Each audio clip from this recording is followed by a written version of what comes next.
The dark-haired girl barely opened her eyes when she saw the ceiling of the orphanage's attic. For little Ayla, it was another start to a hard day in this not very pleasant place. She took off her pajamas, which were at least in pretty decent condition, and changed into her worn-out everyday dress. She caught herself thinking that even though it was old, it was still wearable. Her day, as always, begins with preparing breakfast for all the children in this orphanage. Isla was very tired of all this. She literally fell asleep on the go before they cooked in turns, but now this responsibility fell entirely on her fragile shoulders. If only she could eat her fill of what she had prepared herself, the girl thought sadly, yawning and thinking about her life, then maybe there wouldn't be such a strong sense of injustice. A menacing gray-haired man walked past and said something that sounded like a remark, asking if Ayla's portion was really that big, more than usual, but then told her to just sit down and eat. The girl began to look for a free place among the other children, who by this time were already sitting happily and talking to each other. She was able to find a place for herself, and also quickly finished her portion since it was small, but the feeling of hunger did not disappear. As Ayla was heading towards the exit, the same menacing man appeared on her path again and began to talk to her in a raised voice. He ordered her to go and clean up after the others, since she had already eaten. The girl could not argue with him because he was the director of this orphanage. She simply lowered her eyes sadly and agreed with him. Her next duty was to clean the dining room after breakfast, and this whole story has been her daily life ever since. At such moments she felt very sad and hurt. She remembered with trepidation the moments from the past when she was called Little Ayla. A year ago, the girl was in an accident in South Korea and woke up in this body. She soon realized that this place was the setting of a novella she had once read. She was afraid to be in this body, because she assumed what fate might await her. Now she was nothing more than an addition. Now her new name was Rita. She remembered the plot of the novel well, and fortunately, this story would only begin in 10 years. But what was the point of all this if she wasn't even the protagonist? While the girl was going about her usual business and duties, she was called out by a female voice, who addressed her as Black Hair. Rita recognized the voice. It was Lily. She didn't answer that girl, but only thought about what she needed this time. The girl, looking serious, said that our main character was being called to the principal's office. These words frightened the girl to some extent. She was surprised, because she had never been called to the principal before, and she didn't know why children were called there at all. Lily pounced on the poor Ayla for daring to ask her something. She screamed at her, "Who does this filthy black hair think she is?" And then Lily immediately hurried away from the room where Rita continued to stand. The girl was not shocked. She was used to this kind of behavior from the girl. She just thought, what kind of a bad character is she? Is it really impossible to treat all people normally? Rita approached the director's office, knocked quietly, and asked permission to enter. First, she said that it was Rita, and then added, "Blackhead." The man opened the door. He was again in an angry state. As always when he saw the girl, she said that he would no longer tell her that she had no name, and again called her a black-haired girl. Rita wanted to object, even though it was pointless. She started to say that it was written that way in the documents, but he didn't even let the little girl finish speaking. He ordered her to shut up and go to the market for groceries. She asked the principal if it was not Lily's turn today, to which the principal again shouted that she had no right to argue, and added that Lily was buying new clothes today, so his decision was indisputable. He didn't stop shouting and added the phrase that the girl wasn't doing anything anyway. Rita's fists clenched from the injustice, but she couldn't say anything. She was offended to hear such words that she was doing nothing, although all the work in the shelter was hers. But whether in Korea or here, her situation has not changed at all. Injustice makes her furious, but she doesn't have the courage to run away. She just sits alone in her room every night and cries quietly so that no one can hear. After all, if she is caught escaping, she will definitely be locked in a warehouse for a week, and besides, all the people here avoid black-haired women. That is why, wherever Rita goes, she will not be welcome everywhere. It is very difficult to come up with something in such a situation. And now she has already arrived in the city to the market to buy food. In crowded places, the girl always wore a cloak with a hood to hide her dark hair. At the market, she looked around carefully. From all sides, the traders were shouting fresh fish, delicious pastries, and other things. Whoever had what, Rita decided to take a little walk, since the weather was good that day. But when she started to move forward, she suddenly stopped and narrowed her eyes, as if something was stopping her. She felt completely uncomfortable and painful walking in these tiny shoes. And suddenly someone shouted, "Oh look, it's that damn dark-haired girl." Someone finally noticed that a strand of dark hair was visible from under the hood. She heard how all the people were talking about her, and this was of course very unpleasant. She couldn't even buy vegetables in peace. People also said that this was a bad sign, and that from now on sales would not go well because of this girl. They believed that she only brought bad luck. She finally reached the vegetable stall she needed, greeted them sweetly, and said she had come to pick up some ingredients. The young man also smiled and asked why Rita had come to buy groceries again today, to which she replied that Lily was buying new clothes with the director today. The guy was a little confused by this. He said that it seemed to him that Rita needed new clothes more than Lily. The girl herself understood this perfectly well, but did not respond to it. The young man went to collect everything that was needed for the girl and treated her to something, saying that his wife had asked him to give the treat specifically to Rita. Mrs. Megan kept telling her husband about it. The girl was delighted, because such an attitude towards her is a great rarity, and this plum in the girl's hand simply shimmered in the sunlight. She started eating, and the merchant was worried whether Rita would be able to carry the package alone, because this time it turned out to be quite heavy. She replied that she could definitely handle it, and the man, stroking the girl on the head, added that if she wanted more plums, she shouldn't be shy about coming in, because he always had a treat for Rita. The walk took longer than the girl thought, and she began to speed up her pace so as not to be late to the shelter. She was very worried about being late, because the director's punishments were always very severe. She was in such a hurry that she did not notice the person in front of her. They collided, causing Rita to fall to the ground, and all the contents of the package were scattered all over the street. She quickly got to her feet and began to apologize for what had happened, but inside she was more afraid that now he would definitely be late. But what was the girl's surprise when the man she encountered began to help her collect food from the ground? She even froze from such a gesture and did not believe that someone on the street was helping someone like her, a girl with black hair. Having calmed down a little, she continued to sit on the ground and look at this young man, but he was also wearing a hood, which is why she could not see his face. Rita thanked him for his help, and he extended his hand to help her up. He asked where she lived, assuming that it was somewhere nearby, but the girl replied that she lived in the Risen orphanage, which was quite far from here. The young man was surprised by this, and the girl immediately added that it was time for her to go, otherwise she might get into trouble. After this conversation, the girl thanked him several more times for his help, as she was surprised by such an attitude. As she began to move away, walking towards the shelter, the young man stopped her. He asked the girl what her name was, to which she replied that her name was Rita, but she had no last name, just Rita. "Okay, Rita, be careful on the way back," he said in a mysterious voice, but continued to stand in place, not going anywhere. He looked after the girl, and when she was already far enough away, he said, "I will come for you soon, my daughter." Then he called out the name Kyle. Meanwhile, the man was already standing behind him. He told the second man that they had to go to the Risen shelter tomorrow. He clearly noticed something about this girl. Purple eyes, as well as incredible magical power emanated from the very essence of this little girl. He also said that it was not easy to find her, but he immediately realized that this girl was his lost daughter, to which Kyle replied that he would immediately make preparations. Torn clothes, shoes that didn't fit, calloused hands, a hunched-over, frightened figure. These thoughts haunted the Duke. It made him very angry that while he was trying so hard to find his lost daughter, she was being treated so badly, and it couldn't be left like that. "My beloved daughter, I will soon take you home," he said decisively and looked into the distance. When I got back to the shelter, Rita immediately went to bed, as she was very tired after the whole day. But as always, it was too much of a burden for a child.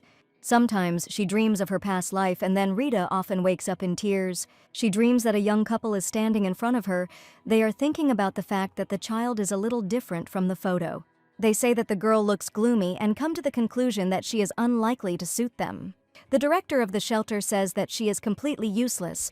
Moreover, she is almost always sullen. He clearly does not like this. He also says that no one will ever love her. And Rita thinks a lot. Is it really true that there is not a single person in the whole world who can accept and love a child like her? All this upsets and disappoints the girl very much. If the God who sent her here really exists, then she was asking very much, "Please, let me not be alone anymore." This was her only and most cherished wish. The next morning, she woke up already very tired. Perhaps it was because of the dream she had seen the night before, The girl walked into the common room and heard the other children happily discussing something. They talked about someone having to come and made various suggestions, but they didn't know who it would actually be. And suddenly the heroine is noticed by that same Lily, and she says with hostility that Rita is really going to meet and greet an aristocrat in such a terrible state. Rita was surprised that some aristocrat would come to visit them, and Lily confirmed that the director had given them this information. Lily also added that she will not hide the truth, and Rita should not place any hopes on this. She said that the heroine would stay here forever, because no one would want to take such a damned black-haired girl as a daughter. Such words, of course, as always, hurt the girl, but she tried to restrain her inner feelings and not show them outwardly. But nevertheless, the director's phrase about how no one would ever love her was constantly spinning in her head. Lily continued to mock. She told Rita not to worry because when she becomes a noblewoman, she will throw the poor girl a couple of coins. Of course, Rita didn't respond to Lily's barbs, but she thought that this was happening again. For the past few years, people have been coming to the shelter wanting to adopt a child, but each time she could only hide in the attic and watch, and it was all because of the black color of her hair. Everyone kept saying that a dark-haired woman in the shelter was bad luck, and once again she watched what was happening from the attic window and caught herself thinking that the black carriage from the novel was approaching the shelter. If he arrived on it, then it could be a character from the original story. The director greeted the young man and said that they had been waiting for him for a long time. He responded by introducing himself as Fern and adding that he had written to the director yesterday and that the Count was in the carriage. He could not say that in fact it was the Grand Duke. The director was very surprised when he heard the mention of the Count, but what would have been his surprise in reality if he had known the truth about this man? The man thought to himself that he smelled of money, and the director had a good feeling about him, and now he turned out to be a count. The director thought that this was his lucky day. Fern asked him if all the children were present, looking at the happy and laughing girls and boys, to which the director confidently replied that all the children from the orphanage were present. And then, a moment later, the Grand Duke emerged from the carriage and, in a rougher and more serious voice, asked if the director was telling him the truth. There was some fear on his face, but he continued to stand his ground and insisted that all the children were there, arguing that they could not deceive the Count. If that is so, then what kind of child is sitting in the attic? The Duke asked, looking at the director with his cold and angry eyes. At that moment their eyes met. Rita and the Duke looked at each other for a while. The girl was simply confused and did not have time to hide as she was supposed to. The director began to justify himself. He said that this girl had black hair and she was cursed. That's why he locked her in the attic. The Count asked this girl to come down to them, which greatly surprised the director. He began to worry because he did not know what could be assumed about his intentions. Because the director stood there for a while and thought, the Duke became angry and, approaching him, repeated his order again, adding a question about whether the director could even hear him. And then, a couple of minutes later, the girl came down and knocked on the office door. She said that it was Rita, although the man did not allow her to introduce herself by name. But this time they opened the door. As soon as the girl said her name, she also did not understand what was happening and was very worried. She realized that the person sitting in front of her was the same person she had seen from the attic window. Rita was very worried. She was sure that she would be scolded again. Fern immediately leaned closer and introduced himself, addressing Rita as a little lady. Confused, she again said that her name was Rita, to which the man replied that he was very pleased to meet her, and then asked how she usually spent her time there. She began to tell him that she usually helps with cleaning and cooking, and when she has free time, she goes up to the attic. Fern was noticeably surprised that the little girl cooks herself. But then the director intervened in the conversation, saying that it was very funny that a child who was not even 10 years old was preparing food himself. The Duke approached the heroine and asked the girl to go with him. He promised that she would no longer have to cook and live under someone's close supervision. He extended his hand to the girl, but the little girl could not believe that she would be allowed to do this. Of course, the Duke answered, and continued to look at Rita with hope and kindness in his eyes, to which the girl began to sadly say that she did not believe it, since she was not beautiful and had damned black hair, but the man replied that it did not matter at all. He added that for him, she was the most beautiful. The girl was surprised that a man would say such kind words to someone he was seeing for the first time. No one had ever said anything like that to her, even in her past life. It was enough to make her cry. He asked again if Rita would go with him, and the girl extended her hand to him in agreement. The director began to intervene in the conversation again. He stopped the count and asked again if he really wanted to take this girl. The Duke stood up and hugged Rita tightly, holding her close. He asked the director if there was any problem with this, to which he began to fawn and say that there were many other cute children in the orphanage, and it would be possible to look at someone else, adding again that this girl had damned black hair. The director did not understand why he chose Rita out of all the children. He was worried that if he took the girl who would cook and clean here, Fern interrupted his thoughts and asked why all the other children were wearing new clothes and only Rita was wearing old rags. The man was a little confused, but said that it was because of their financial problems and that they supposedly had no choice. Fern began to study some documents and read aloud what was written there: theft of parishioners' collections, the use of donations for personal expenses. Fern added that he understood why he was having financial difficulties at the shelter. The Duke asked Fern what the usual punishment was for such a thing, to which he replied that at the very least the director should be removed from office, all his assets confiscated and banished. The director shouted that the count could not do this to him, especially because of that damn brat, meaning Rita. But the blade of the sword was already at the director's neck, and Fern advised him to watch his tongue, adding that he was still breathing only because there was a little lady in the room with them. The Duke ordered the director to be taken away. The little girl stood there in confusion.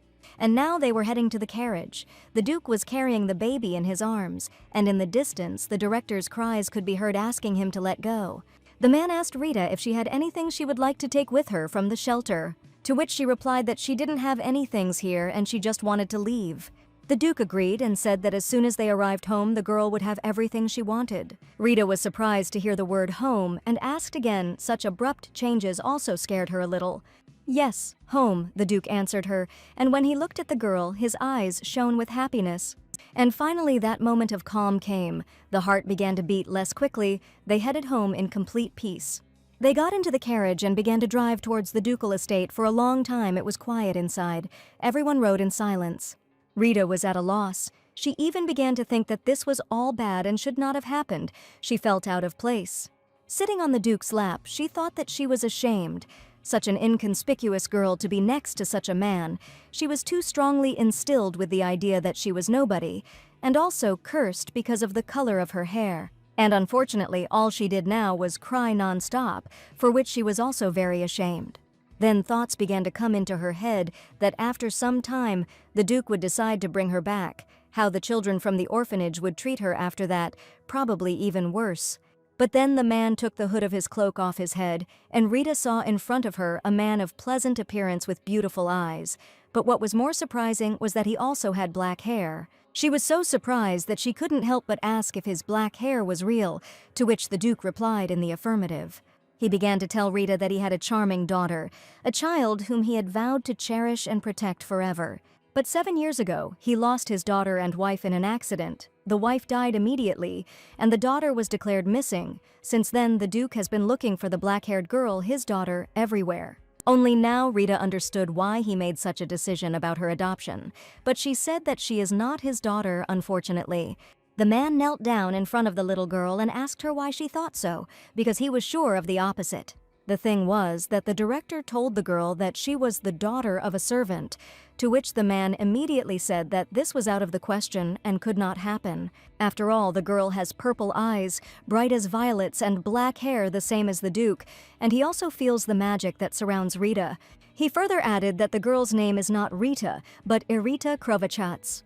And also his daughter, the daughter of Aslan Krovachatz, the only duchess in the Krovachatz family. He also added that earlier in the shelter he introduced himself as a count to hide his true status. Aslan Krovachatz, the founding hero of the Halcyon Empire, the man who earned the title of Grand Duke for his exploits, and the villain from the novel that little Isla read in her past life. And now this man is her father. The girl could not believe it. She thought that leaving the orphanage was already a blessing, but now she also has a real family. Irita could not even imagine how she could believe this, and also that among all people, her father was a villain. It seems that in such a situation she should not feel joy, but why were there tears of happiness in her eyes? She asked the Duke if she really had a family now. The Duke answered positively, and Irita thought that the tears were because she had a real family for the first time. They hugged, and the Duke asked his beloved daughter for forgiveness for the fact that her search took so long. And now, for some reason, the girl just wanted to cuddle up to him, to her father, but now they had already arrived at the palace. At the entrance, they were met by a butler who bowed respectfully, and Aslan immediately asked him about a room for Irida. The girl's room was ready, and the butler also assigned a reliable assistant for her. Since they were not planning to stay there for long, the butler did not particularly bother with the paperwork, to which the Duke replied that everything was fine and they would return to the estate very soon. The butler wished the Duke and the girl a pleasant rest, and left Aslan stood by the baby's bed for a long time and watched over her peace. He sat by her bed for a long time and tenderly held his daughter's hand. The rags that Irida was dressed in haunted him, as well as the way she spoke calmly about the work that was dumped on her shoulders. The man thought about all this and thought that, in fact, even tearing them all to pieces would not be enough punishment. Some time later, a young man approached the Duke and said that Fern had been taken to the basement. The man was surprised that it happened so quickly, but the aide added that both personal issues and those concerning documents had been resolved. The Duke thanked the boy and they went to the basement together. Upon entering, the Duke immediately called out to Fern, who slowly looked around and noted that they had arrived quite quickly. After his bow of greeting, the Duke asked if they had already begun what was needed. Fern replied that he hadn't yet, and behind him sat a man with a rope bag wrapped around his head. Fern added that it looked very funny, because he hadn't been touched yet, but he was already shaking. While he was treating the little girl so rudely, the Duke asked him why he was shaking so much, since they hadn't done anything to him yet. A voice came from the bag, asking who these people were and what they wanted to do with him. Fern immediately answered him to watch his words, because someone like him is not worthy of even seeing the Duke's face. Aslan agreed and added that it was true, because the director was absolutely nothing special. So much so that it was hard for him to refrain from cutting off the director's head right then and there. He already had a sword in his hands, and the director screamed in fear. But Aslan only cut the ropes that were wrapped around his neck, and the bag fell to the ground. The Duke began the conversation with a question 7 years ago. The director brought a 2-year-old baby to the orphanage. Her name was Rita. Does the director remember who gave her away? But he could not answer anything. He only noticed the red eyes of the men and realized that he was that same count. Then the director noticed the color of the Duke's hair and assumed that he was probably the father of the black-haired girl. He began to beg for mercy, but the Duke did not need his empty apologies. An apology made under threat of death has absolutely no meaning. Aslan immediately put the blade of his sword to the orphanage director's neck and asked what the point of his empty apologies was, to which he began to say with a trembling voice that he really wanted to apologize to Rita. The Duke grabbed the man by the face and asked again. He ordered him not to utter his daughter's name with his filthy mouth. Fern began to feel the magical power and began to worry that Aslan might cross the border. He called out to him in an attempt to stop him. The Duke's hand was already reaching out to the director, and he asked if he was still not ready to talk. The man fell to his knees and said that he was ready and would tell everything. It was winter 7 years ago when this girl was brought to the shelter. But then he somehow hesitated, as if he didn't want to speak. The Duke looked at him coldly and waited for him to continue. Meanwhile, Rita was sleeping in her room, but this time too her sleep was restless. She dreamed that she was alone again. There was absolutely nothing around, only emptiness and darkness. How pitiful it was to look at this, the little girl thought. She began to hear voices that kept telling her, how could she be as useless as you? You were gloomy, insignificant. That's why you were abandoned. She started crying and screaming, covering her ears with her hands, closing her eyes. The girl asked not to talk like that. But in the distance she began to hear the voice of the Duke, who called her by name. Irida, my daughter. The girl heard from all sides, and the space gradually began to acquire colors. This voice seemed to lead her out of that darkness and gloom. Suddenly she opened her eyes and saw her father in front of her. She addressed him as Sir, but from the man's reaction it was clear that he didn't quite like it. The Duke frowned, and the girl immediately realized that she had said something wrong. So she immediately corrected herself and, smiling, looking into his eyes, said, "Dad." Her eyes were shining, and her cheeks were red from embarrassment. "Yes, it's me." The father also answered her with a smile. He was glad that the girl was now next to him and that she had finally woken up and rested. By the time Irida left the room, the table was already set. The Duke did not know what she would like, so he asked to prepare many different dishes. He said that she did not have to eat everything. She could just take whatever she wanted. "That's too much," the little girl replied, her eyes filled with surprise since she had previously been forbidden to take large portions in the cafeteria. Erita didn't usually eat that much, but the Duke said that today was her first day here, so he wanted to make it a memorable day for his daughter. He also added that the servants would eat too, so she shouldn't worry. Erita looked at him with her huge eyes and thought that in the novel he was a villain, but now he didn't look like one at all. Now he looks like a father trying his best to please his daughter. The girl gently pulled him by the sleeve of his shirt to get his attention, as he was a little distracted by checking if all the dishes were in place. She turned to him, Dad, and asked him to eat with her. The man smiled. He did not expect such a request and answered positively. And so they sat down at a huge table next to each other and began to eat. When the dinner was over, the Duke handed the girl dessert, while he sweetly called his daughter my lady. She just stared at the plate of dessert in front of her for a while, since they weren't even allowed to try anything like that at the shelter. The Duke hoped that Erita would like this treat because all children love sweets. He said he just loves seeing the smile on his daughter's face and that everything here is hers, so she can always take what she wants. In her past life, she rarely got to eat cake, and now she decided to try a small piece. And in this life, this is not the first time, and she realized that she likes sweets so much. When the heroine ate something tasty, she felt that her life could be as sweet as this treat. After the very first piece, the heroine exclaimed happily that this cake was very tasty. And the Duke looked at her with a smile and then gently wiped her cheek with his hand, since the little girl was so carried away by eating dessert that she did not notice how she got dirty with cream. The Duke noted that the girl reminded him very much of Sarabia. She also loved sweets very much. The girl's eyes widened, wondering who her father meant. Serbia Crovaharts is the second daughter of Marquis Vicente, Aslan's wife and Erita's mother, the only woman who fell in love with the rude and cruel Duke. He began to tell the girl that Serbia was her mother. She loved sweets so much that she even sometimes woke up at night to eat them. Erita listened attentively to all the words. She found herself thinking that she felt strange, perhaps because this was the first time she had ever said the word mom. The little girl was very interested and began to ask her father about what her mother was like, to which he replied that she was very kind and caring. He added that, unlike him, Serbia knew how to share its concern with others. She was also incredibly beautiful and charming. She never hesitated to give her love. Everyone adored her. And even now, the Duke remembers as if it were real, her gentle and radiant smile, which always made him feel so good and calm. Only after seeing the expression on her father's face did the girl understand what kind of person Serbia was. The emotions that her father demonstrated were simply impossible to fake. He was speaking just as sincerely now. The way he squinted his eyes kindly, the way he talked about her smile, she must have been beautiful, Erita began to think. Just as her father had said, Serbia apparently truly loved her daughter. Evening came and Aslan took his daughter to his room. He wished her sweet dreams and told her to call him immediately if she needed anything. The girl smiled happily. She was pleased that they were taking such good care of her. She also wished her father good night and went to bed. But she couldn't fall asleep right away. She wanted to enjoy every minute spent here. So many different changes had happened in the last day. She even learned for the first time what a hot bath was. For the first time, she felt what it was like to sleep on a soft bed and not on the cold attic floor. She also thought about her father, Aslan the blood drinker. Unlike the novella in which he smells of blood, in reality he only has a pleasant smell. She wondered if something had happened that had changed him forever. Also, in the original story, there is another villain. Upon arriving at the duchy, she was supposed to meet her older brother. His name is Aylan, Erita's father told her. You may not remember him, but he was very interested in you. And now she even knows his name.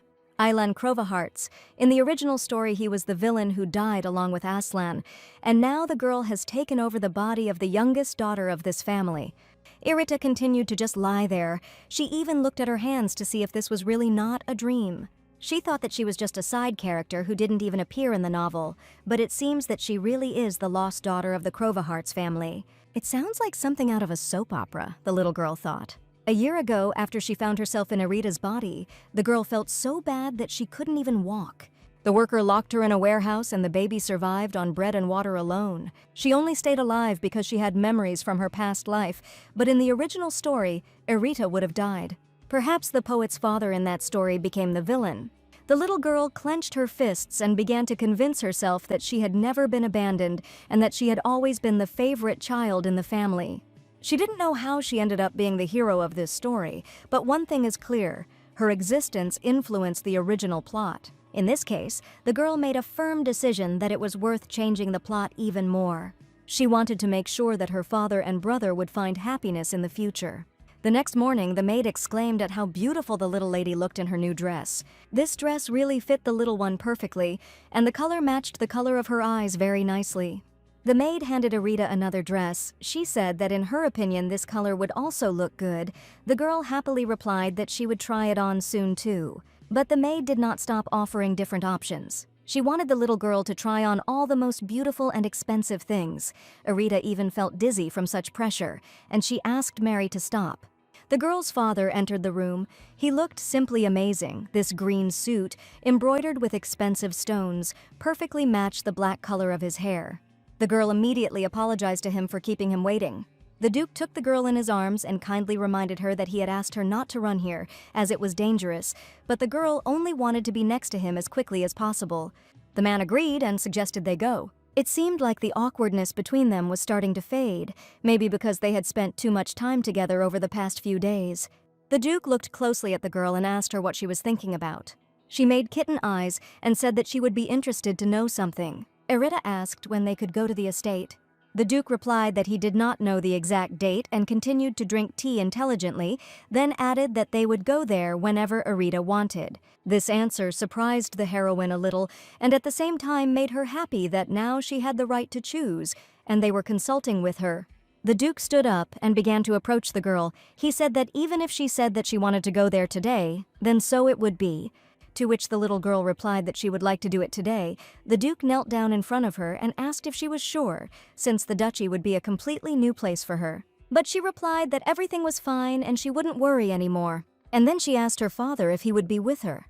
"Of course," Aslan replied, "I will always be on your side," and both of their faces were covered in contented and kind smiles. But Arita asked them to stop by somewhere before leaving. She wanted to visit the merchants from whom she bought products at the market at that time. They were the only people who treated her well and always treated her to some delicious things. The woman said that she had heard the news that Arita had been adopted, but she was worried that something might go wrong. But the girl reassured her and said that everything was fine now, and also promised to visit them again a little later. But the woman was simply sincerely glad that everything was fine with Arita and that she was healthy, and she also asked how the girl was enjoying her new home and whether she liked it there. As they walked to the grocery store, the girl happily began to tell her father about these people. Uncle Philip and Aunt Megan were very kind to her, and they were not interested in her black hair. That's why the heroine wanted to say goodbye to them before they set off on their journey. The Duke realized that they were truly good people, in which case he supported his daughter and said that saying goodbye to them was the right decision. Philip and Megan wished the baby to remain as strong as she is and for everything to be well. When the girl finished saying goodbye, the man picked her up and suggested that they go. She smiled because she felt the warmth of her father's embrace, which had already become like family to her. The first year when the girl found herself in this body was really very difficult for her, but now she can finally be happy, at least a little. The Duke took his daughter by the hand and asked if she was ready, adding that they were leaving from the backyard. Arita wondered how long the journey would take. It seemed like the Grand Duchy was quite far from the capital. The man calmly asked the girl not to worry about the road. He added that Arita would go there with someone she already knew well. She was supposed to go with Fern, who was already waiting for them in the backyard. Coming closer, Fern said that everything was ready. It was difficult to prepare in such a short time, but he managed, to which Aslan replied that this is why he is his right hand. The girl began to hide behind her father. She was a little shy, but Fern, smiling, extended his hand to her and called her "my lady." Kneeling down in front of the heroine, he said that he could finally introduce himself. He said that his name was Fern Eilish, and he was the Grand Duke's chief assistant. The girl began to worry about him kneeling in front of her, and it being quite dirty here, to which he replied that this was an official performance, so it had to comply with the rules. He also noted that the little lady was very kind. When the man stood up, he told the girl that it was time for them to hit the road. The little girl asked where the carriage was, and the men looked at each other. The Duke extended his hands to the girl and said that he had forgotten to explain something. The thing is that they move using teleportation magic. If they went by carriage, it would take a whole month. Arita was surprised that it was possible to travel such distances using magic, to which the Duke replied that it was impossible for an ordinary magician. For Fern, however, it was quite possible, but only with a little help. It was necessary to put on a necklace that enhances magical power. He warned the girl that she might feel a little dizzy, but she should still keep her eyes closed. The Duke added that if she was scared, she should just squeeze his hand and he would always be by her side. Fern began to cast a spell in an unknown language, and the space plunged into some kind of whirlpool of blue energy. There was no choice, and it was necessary to close my eyes. And so they arrived. Fern understood that the baby might be a little surprised, especially since she felt the magic of teleportation for the first time. It was incredible they arrived so quickly. "Welcome home, Arita," said her father. When they entered the estate, the maids were already standing at the threshold, bowing their heads respectfully to greet the Duke and his daughter. The little girl was very worried, because there were so many people around and everyone treated her completely differently than they did in the orphanage or in her past life. She could not believe that all this was happening to her in the real world. She told her father that she felt very excited because so many people were greeting her. Aslan asked the maids to return to their places, as the child was feeling uncomfortable, and the women immediately began to carry out the Duke's instructions. Suddenly, the girl heard a familiar male voice, which addressed her with trepidation. "My lady, we meet again." "Welcome home," said the butler, and bowed. The girl thought about this man for a while. And then she screamed. The butler, she saw him in another mansion just recently, but surprisingly, he arrived here first. He replied that a servant should never arrive later than the master. Mary was also already there and had managed to clean up Arita's room. Aslan asked the butler if everything was ready, to which he replied positively and offered to immediately lead them to the room.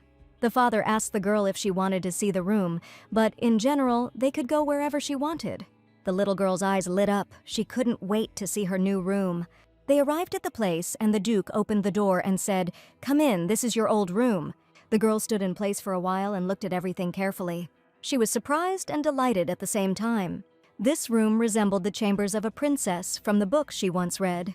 Arita decided to look around in more detail and began to examine the toys that were in the room.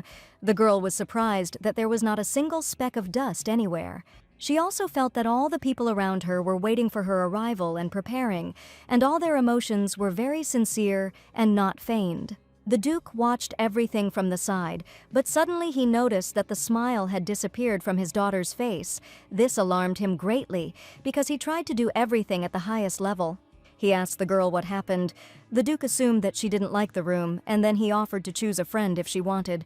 Arita smiled and replied that it was not that at all. She was just very happy to be back home, and she really liked this room. She thanked her father for that. Aslan was glad to hear such words, but still reminded her that if she wanted to change the room, she should just say so.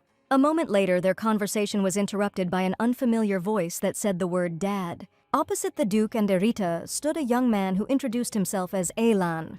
He was the heir to the ducal family and the older brother of Arita. This boy was incredibly similar to his father, the same hair, the same bright red eyes. He came closer to the girl to get acquainted, and for a moment they froze in front of each other. Arita heard that he was 5 years older than her. The heroine continued to look at her brother with wide open eyes. Meanwhile, the guy was also standing opposite, staring at Arita. Suddenly, the little girl grabbed her heart. She felt something strange inside, but she didn't understand what exactly. It was a bit like the magic she felt on the way here during teleportation. The girl couldn't breathe. Some kind of aura was emanating from Elan, but she couldn't understand why he was using magic now. But suddenly, a heavy hand fell on Arita's shoulder. It was his father's hand. He turned to Elan and asked him to control his emotions, as his powers were overflowing and affecting Arita. Now the girl could breathe again. She began to understand how to control her powers, and Elan meanwhile apologized to his sister. He then apologized again and asked if he could come closer to her for just a second. The girl had not yet had time to answer, but he had already taken a step towards her and was standing very close to her. He looked at her for a long time and simply remained silent. Then he touched Arita's long, beautiful hair and said his name. He seemed surprised that after so many years he was seeing his own sister in person. He gently hugged the heroine and thanked her for coming back, and also promised to never leave her alone again. Tears began to fall from Elan's eyes. It was clear that his brother was happy to see the family reunited after such a long time, but this was too much. After that, the little girl decided to go and distract herself with the toys and dolls that were in her room. But Aslan and Aylan continued to stand and be touched by the fact that the little girl was playing. She wondered how long they were going to stand like this and watch her. But after some time, she was approached. The father said that they were leaving so that Arita could rest. He offered her to change into more comfortable clothes and said that she could do whatever she wanted, which the girl was very happy about. After which Aslan began a conversation with his son. He said that he spent many years searching for Arita, but as it turned out, her disappearance was not accidental, so now they need to keep the fact that they found her a secret. Aylan decided to clarify whether his father meant that there were people who needed Arita and received a positive answer. He then asked if his father had any idea who could have done this, to which he also replied in the affirmative. They had not yet found any definitive evidence, but the only ones who could be responsible for this were the imperial family or the Empress's faction. Since Queen Asila was a longtime friend of their mother, the Empress's faction is under suspicion. Yes, the main suspects behind the disappearance are the Empress, her family, and the Duchy of Lenosin. And suddenly something comes into the Duke's head, a tattoo. The man who gave the child away had a tattoo on the back of his hand. It was a round tattoo in the shape of a flower. This design resembles the emblem of the Duchy of Lenosin, but there is still no exact evidence. But just sitting on your hands would not be the best option either. The Duke agreed and said that they could not allow this to happen. In that case, it is worth thinking about a plan of further action and exposing everyone involved in Arita's disappearance. A professional hunter always leaves a trap before starting the hunt. This is what the Duke suggested. He wanted to leave a trap for them. And when they catch the criminal, even if it is the Empress, she will definitely not be able to get out. The villain in the original novel is the rude and cruel Duke of Crowahearts, but Arita's brother and father only smiled tenderly at her. "I will never leave you alone again," her brother told her. "Thank you for coming home," her father told her. Perhaps bringing back the family they lost would bring them great joy. But every time Arita sees their genuine smiles, she feels uneasy, as if she is deceiving them. The girl lay in her room and thought about all this, hugging her new toy. The Arita that the Duke and Aylan fell in love with is not her.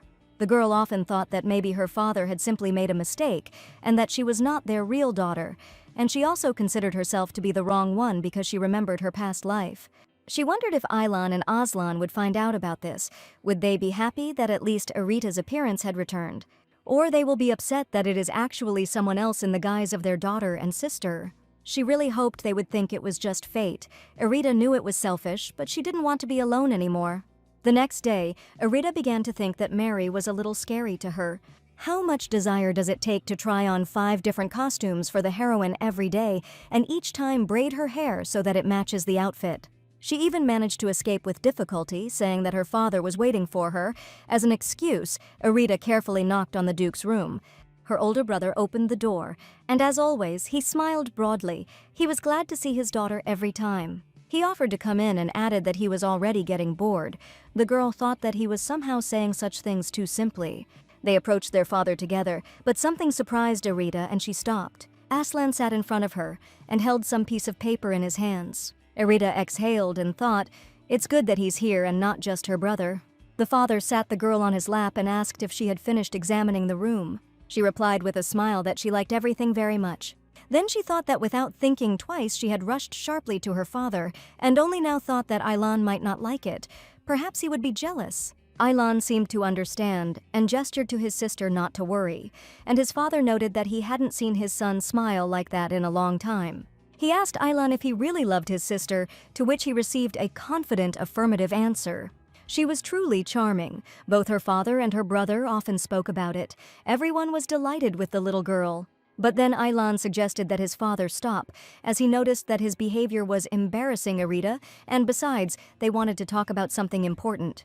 This began to worry the girl, because she could not imagine what important thing they wanted to talk to her about, and the Duke explained that for now he would like to keep the baby's return home a secret. Arita fell silent. She didn't know what to answer, and moreover, she didn't understand for what purpose and whether it was bad. But then Aslan added that in order to prevent possible danger, he asked his daughter to stay in the mansion for now, even if it would be somewhat inconvenient. She agreed with a smile, but in her mind she wondered if he even took her opinion into account on this matter. He made this decision for safety reasons, and after the conversation he thanked his daughter for her understanding. The Duke then suggested that they take a look at the mansion, but suddenly Fern entered the room. He held a huge stack of some papers in his hands, and opening the door with a sharp movement, he joyfully greeted the Duke. As he approached Crovaharts with the documents, he also noticed that the young lady and the gentleman were also there. The Duke did not immediately understand what Fern had brought him, to which he replied that these were all the documents that had accumulated during his absence, and he had sorted out those that would need to be filled out today. Aslan, a little confused, asked his daughter for forgiveness for not being able to show her the mansion. Fern also apologized to her, but the little girl replied that everything was fine. She also added that she might go see the mansion with her brother. Aylan was only happy with such words and said that he would be happy to show everything to Erita, and Fern wanted to join them. She gently extended her hand to her brother so as not to get lost, and he asked if she was upset that her father wouldn't be able to go for a walk with them today. "Of course not," Erita answered with a smile as always. They left, and Fern replied that the young master seemed to be in a great mood today, referring to the Duke's son. He also noticed that he began to smile much more often. He had only seen Aylan smile in front of Serbia, and now in front of Erita. That is why the Duke cannot forgive the one who took away the smile of his son and his daughter. Fern added that he has new information on this matter. The Empress's informant visited the orphanage, pretending to be a family member and coming to identify the director's body. The main question was whether there was any information left about Erita in the orphanage. According to the documents, the girl was adopted by a foreign nobleman. The Empress won't be able to find her even if she tries. This bunch of nobles will disappear into the sea along with the sinking ship on the way to their homeland. "Okay, what about that man?" asked the Duke, to which Fern replied that Kyle was on their tail and could catch them at any moment. They hid well for 7 years, Duke Crowaharts noted. He asked Kyle to drag that man here without harming a hair on his head. He wanted him to fully experience what the true wrath of Duke Aslan Bloodheart was like. Aylan and Erita were walking around the mansion, and the girl suddenly stopped at a large window. She was delighted with what she saw. It was the first time she had seen such a beautiful garden. She stood as if enchanted and simply admired this place. "When you were little, you really liked it here," Aylan said, and such words caused surprise on the girl's face. Then the brother began to tell the story of this garden. It turns out that the Duke made it especially for their mother. Serbia always wanted her own garden, but she had a hard time taking care of the plants, so Aslan did it for her. Now Erita remembered that the garden really was in the original story. The place where Aslan first showed his weaknesses just before his death. She now realized that it was the Garden of Serbia. Erita decided to push these thoughts away and not think about the bad events of the original story that hadn't even happened yet, when suddenly her brother called her name. He asked his sister if she wanted to go for a walk. Of course, the girl was only happy with such an offer. They approached the fountain, which also surprised the little girl. She even exclaimed, "What a huge fountain!" Then her attention quickly turned to the equally beautiful flowers that were everywhere there. She loved absolutely everything about this place. But because they walked too much, the heroine's legs began to hurt, and she told Aylan about it. But then she hesitated and said that she was joking. Her brother asked her to answer honestly, but the girl's face looked embarrassed, and for some reason she apologized. She didn't want to tell him about it because she didn't want Aylan to continue treating her like cotton candy. The guy laughed and asked if she didn't like that they treated her this way. Erita denied it and added that she just didn't like that her brother treated her like she was helpless. He added, like helpless cotton candy, and began to laugh even harder. He asked for forgiveness, but he found it very funny. However, he asked the girl not to force herself to go and suggested that they rest under a tree. But something caught Aylan's attention, and he asked Erita to wait. They sat down under a tree, and the girl wondered how long it would take her to get used to this kind of treatment. She began to think that maybe even her whole life would not be enough to get used to this. But her brother asked her to look up. Something surprised him. "The light passing through the leaves resembles stars," he said. And then he added, "as bright and beautiful as my little sister and warm, gentle as sunlight." If Aylan found out who Erita really was, would he continue to be so kind to her? The heroine wondered. If that warmth disappeared, would she be able to find out? She hung her head sadly and drew her knees up, then asked if he really thought of her as a little sister. "Of course," Aylan answered. But she immediately asked the next question, "What if you were wrong? What if she is just another girl with black hair and purple eyes?" The heroine was very worried about these questions, and now she was finally able to say them out loud. She even began to hope that he would now say that he knew that she was not Erita. Life in the shelter, loneliness, all this could be endured. The girl began to speak further. She continued to hope that he would now say that he had realized this a long time ago, that he did not need her. Suddenly, her brother just hugged her tightly so that she wouldn't worry. He wanted to calm his sister down and let her know that he and her father really love her and are afraid of losing her. He added that if she was afraid, she should just trust him and her father. "We are not mistaken," Elan added, continuing to hug his sister. "The one we love and the one we have recognized as Erita is the real Erita," Elan added.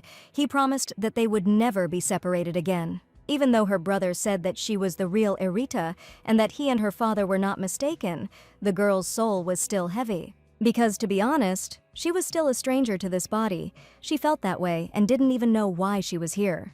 And standing on the balcony of the mansion, she thought that perhaps it was worth going to the palace to find out more about this.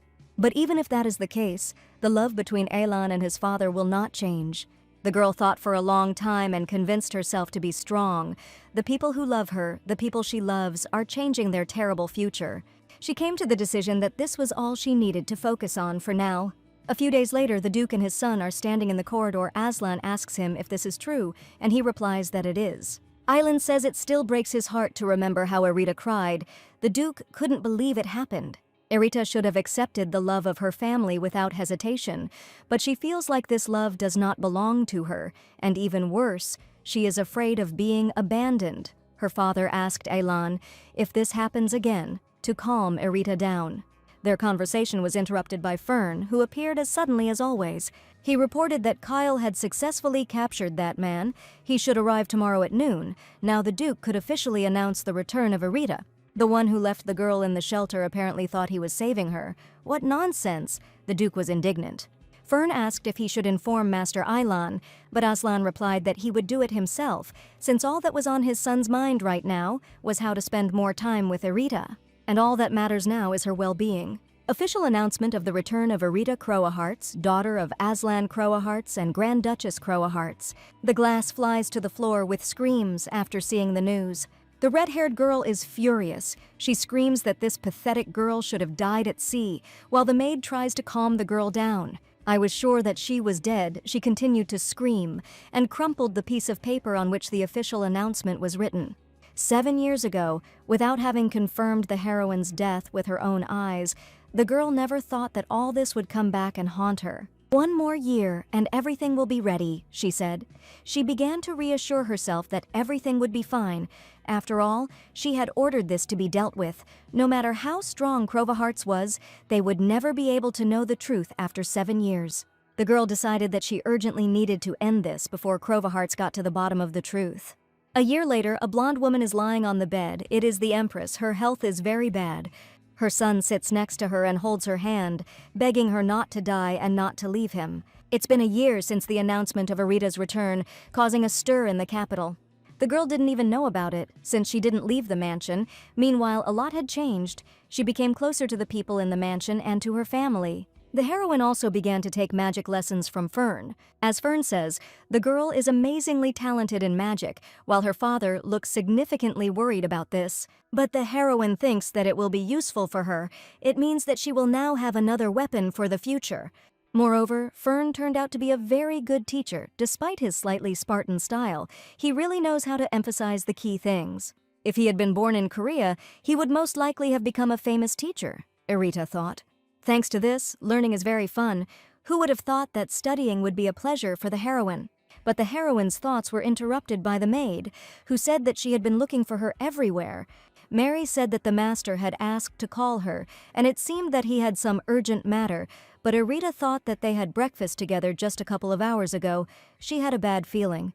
The girl tried to come as quickly as possible. She saw her father, whose expression definitely did not please her. Erita had never seen her father with such a gloomy expression before, and she asked what the Duke wanted to tell her. Aslan informed that he would need to visit the palace. The fact was that the Empress had died. Azila Villarida of the Marquisate of Valeria, Empress and mother of the 23rd Emperor Gamrian. Erita immediately remembered that the Empress was a character who did not die in the original story. She helped Kalyan become emperor and introduced him to the main female character.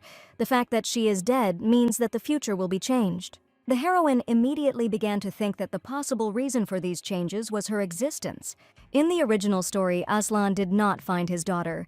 The Duke interrupted her thoughts and asked if everything was okay, and also said that if she did not want to, she did not have to go and could stay in the mansion. But the little girl looked at him with her bright eyes and said that everything was okay, and she would go with him. She felt she had to go in person. The girl felt she needed to see it with her own eyes. The Duke said that tomorrow he needs to stop by the mansion in the capital and then he will head to the palace. Irita decided to see what was written in the original story. The original novella is not that difficult, she began to study. This is a healing story that centers on Baron's daughter, Ayla, who has been surrounded by the love of her kind parents since childhood and her romance with the second prince, Kalyan. From the middle of the novel, the story follows Aslan, who sided with the first prince and fought against Kalyan, eventually going berserk, and soon after, Aylan decides to end his life. This is the role of her family. Now it seems to Irita that it is such a simple and predictable novella, and it is strange that she liked it so much then. She found it by chance in a bookstore when she was going to buy a notebook, taking with her money from her part-time job. And in the end, she bought this book, as if under some kind of spell. But the story from the original novel goes completely differently. Irita felt cheated in this situation. The only suspect in the murder of the Empress is the Queen. The same red-haired girl. The Empress could only be killed by the one who is the mother of the second prince. That is the Queen.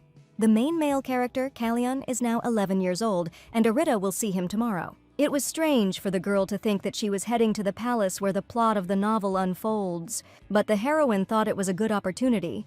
She spent a year trying to solve the mysteries in the plot, but there were some things she still couldn't understand, especially the question of how the first prince managed to win his father over to his side. In the original, it was clear that the father fought with the first prince's side and went mad, but the girl understood that the Duke would not do such things only for his own benefit. If this was a struggle for power, then it must definitely be connected with the Queen. It is possible that this death was just the beginning, but now it is still worth waiting until tomorrow, because there are still 9 years before the beginning of the original story, and the only thing that happened during this time was the funeral ceremonies in the palace. But at least the heroine will be able to see the face of the one who is behind all this, and here comes the next day. Irita noticed something on her father's hand and asked what it was. He replied that it was a bracelet with a signal stone inside. He gave it to Irita and asked her to carry it with her. If she passed it on, the bracelet would give a signal. "It seems you were up late again yesterday," the Duke noted, adding that if anything happened he would come running immediately and asked not to worry. They agreed that they would go inside together. This is a temple of the sun god. As expected from the state religion of the empire, everything was decorated very elegantly.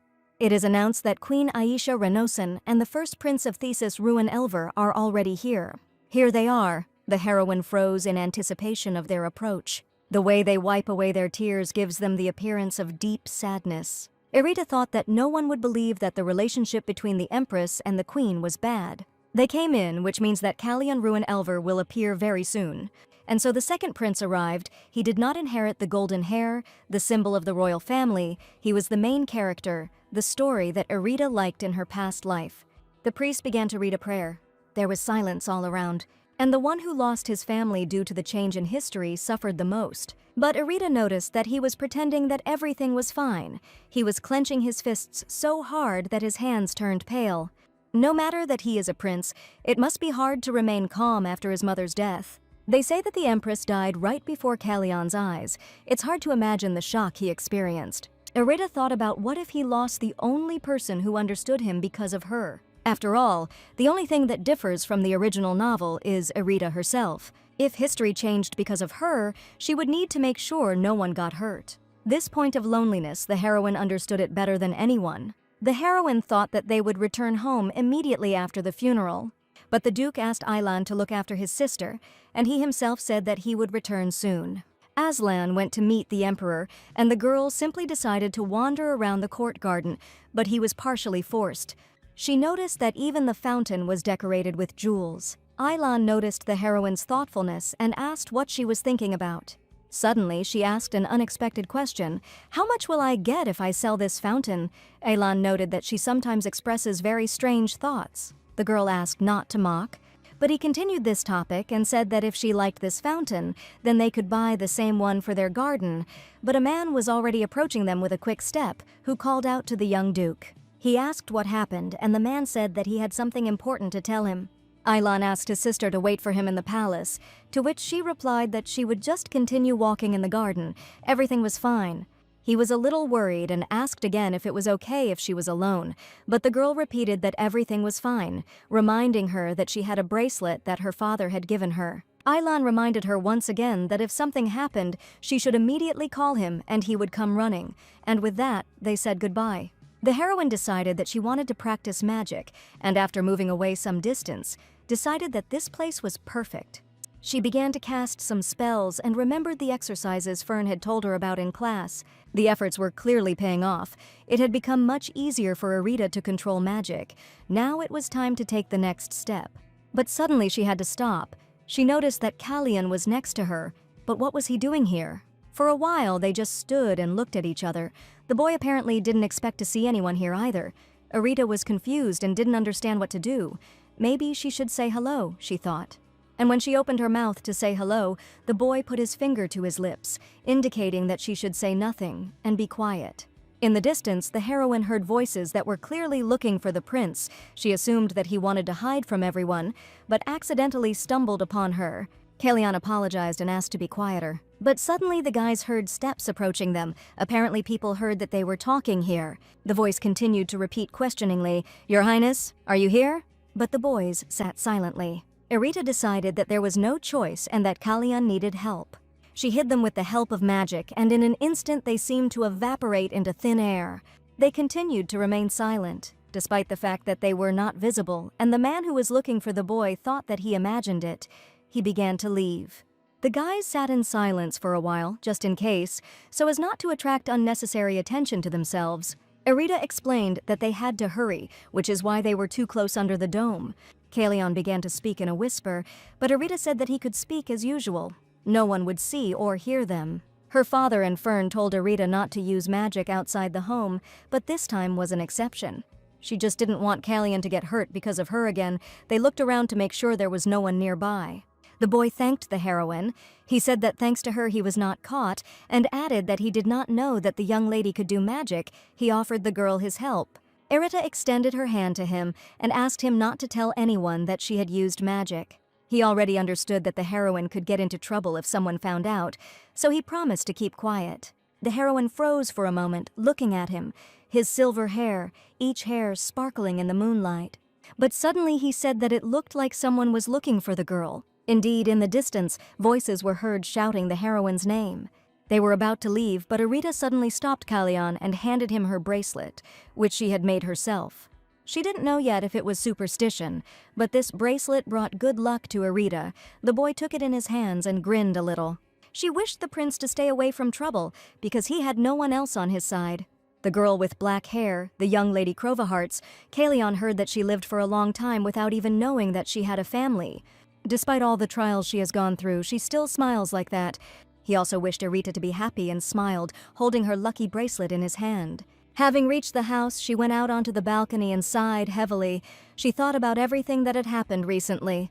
The funeral of the Empress is something that did not happen in the original story. And now Arita accidentally stumbled upon the main male character in the garden. She put her head in her hands and thought that today was more like some kind of chaos. The whole day was out of the framework of the original novel. She remembered her words that she said to the boy as she said goodbye, "You need to find your happiness, Your Highness." This was the icing on the cake. How could she blurt out something like that? The heroine was worried that he probably thought she was talking some kind of nonsense.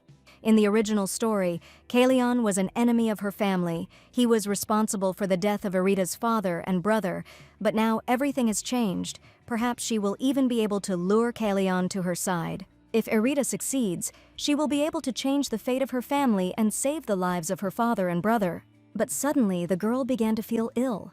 She felt very dizzy, and everything around her went dark.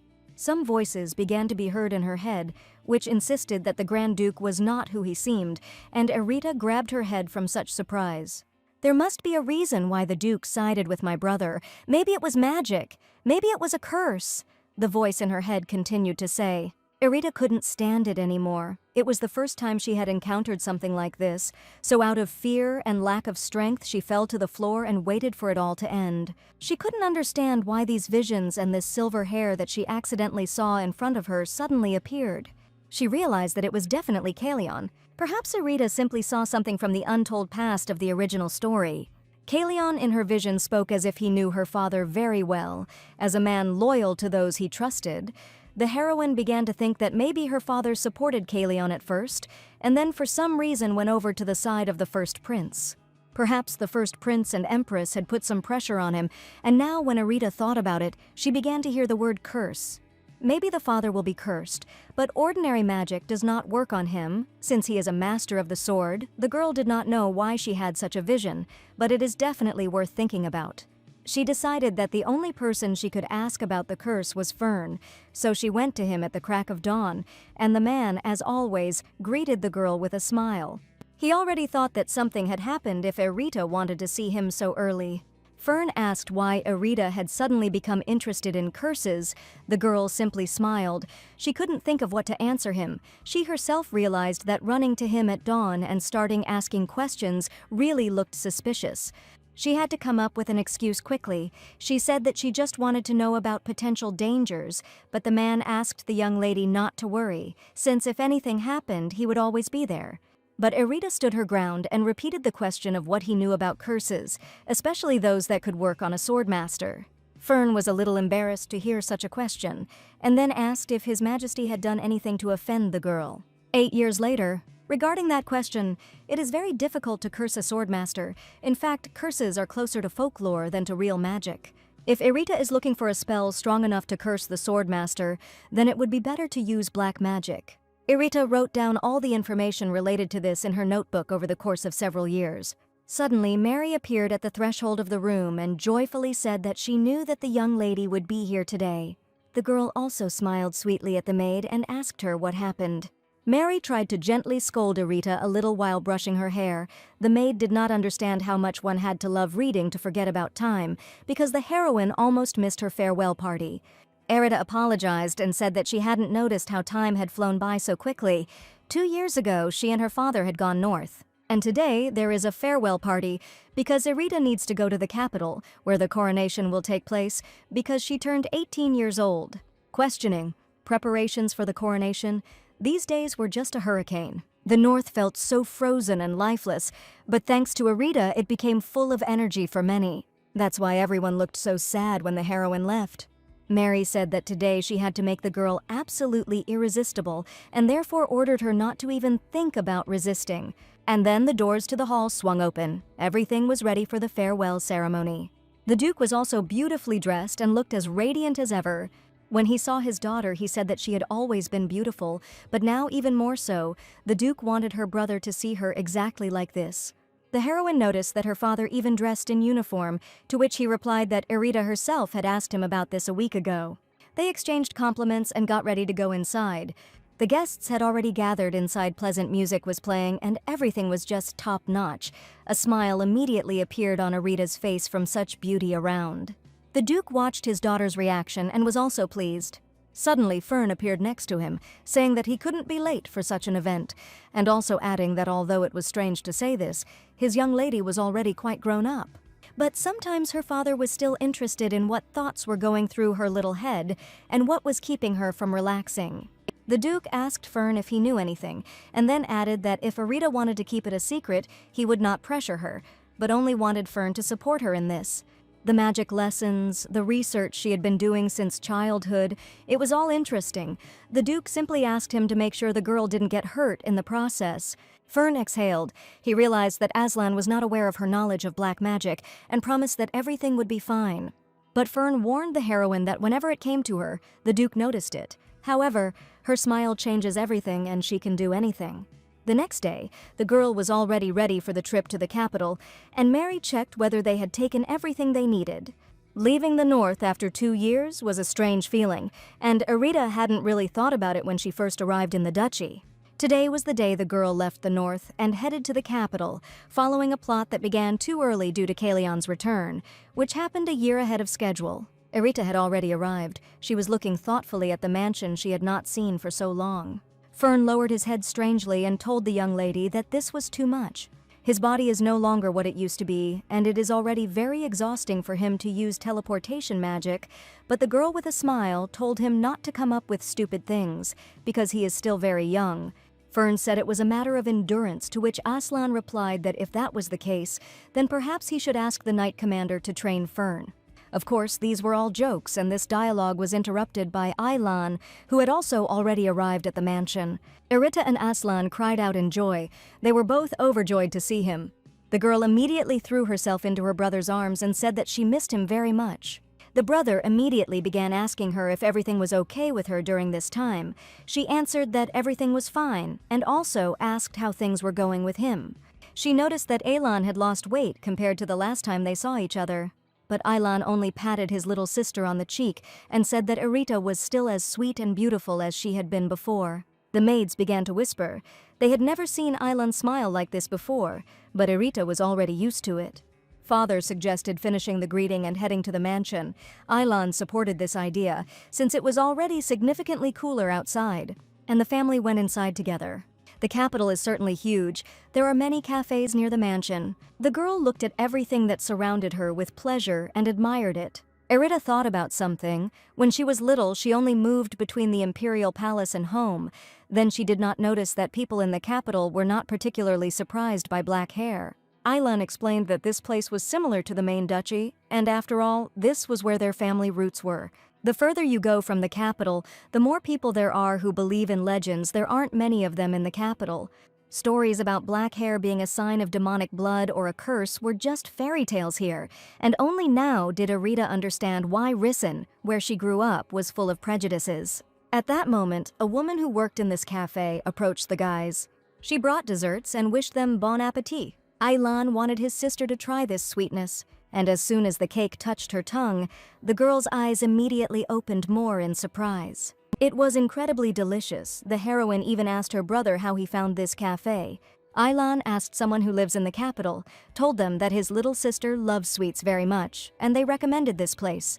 Erita was now curious as to who from the capital Aylan might have asked, and assumed it was His Majesty the Second Prince. The guy was a little surprised by this assumption. Meanwhile, Erita was delighted with the dessert and also couldn't stop thinking about the prince. Aylan asked how the girl knew him and added that they met by chance. But Erita didn't understand. What's the difference between meeting by chance and being close? In the original story, Aylan and Kalion were enemies, and Kalion left the capital to go to war 4 years ago.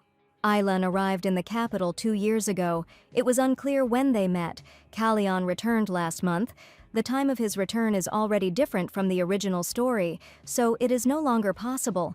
She still asked her brother how they met, to which he replied that he would tell her later. There were some reasons for this. Erita understood that if she pressed too much, it would be suspicious.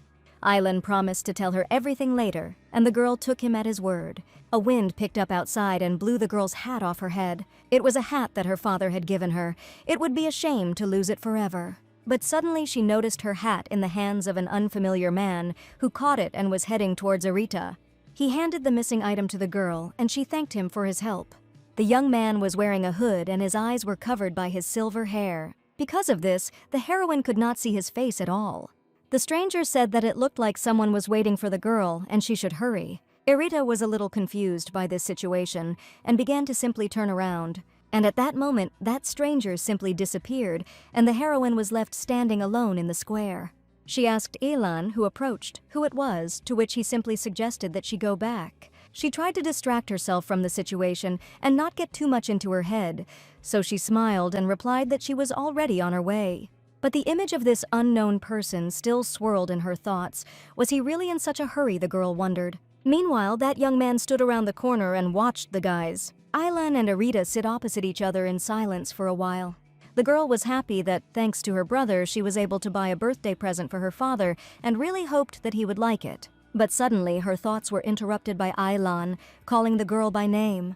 He handed her some kind of box, the thing that Aylan had bought when they went to buy a present for Dad. It was something he ordered.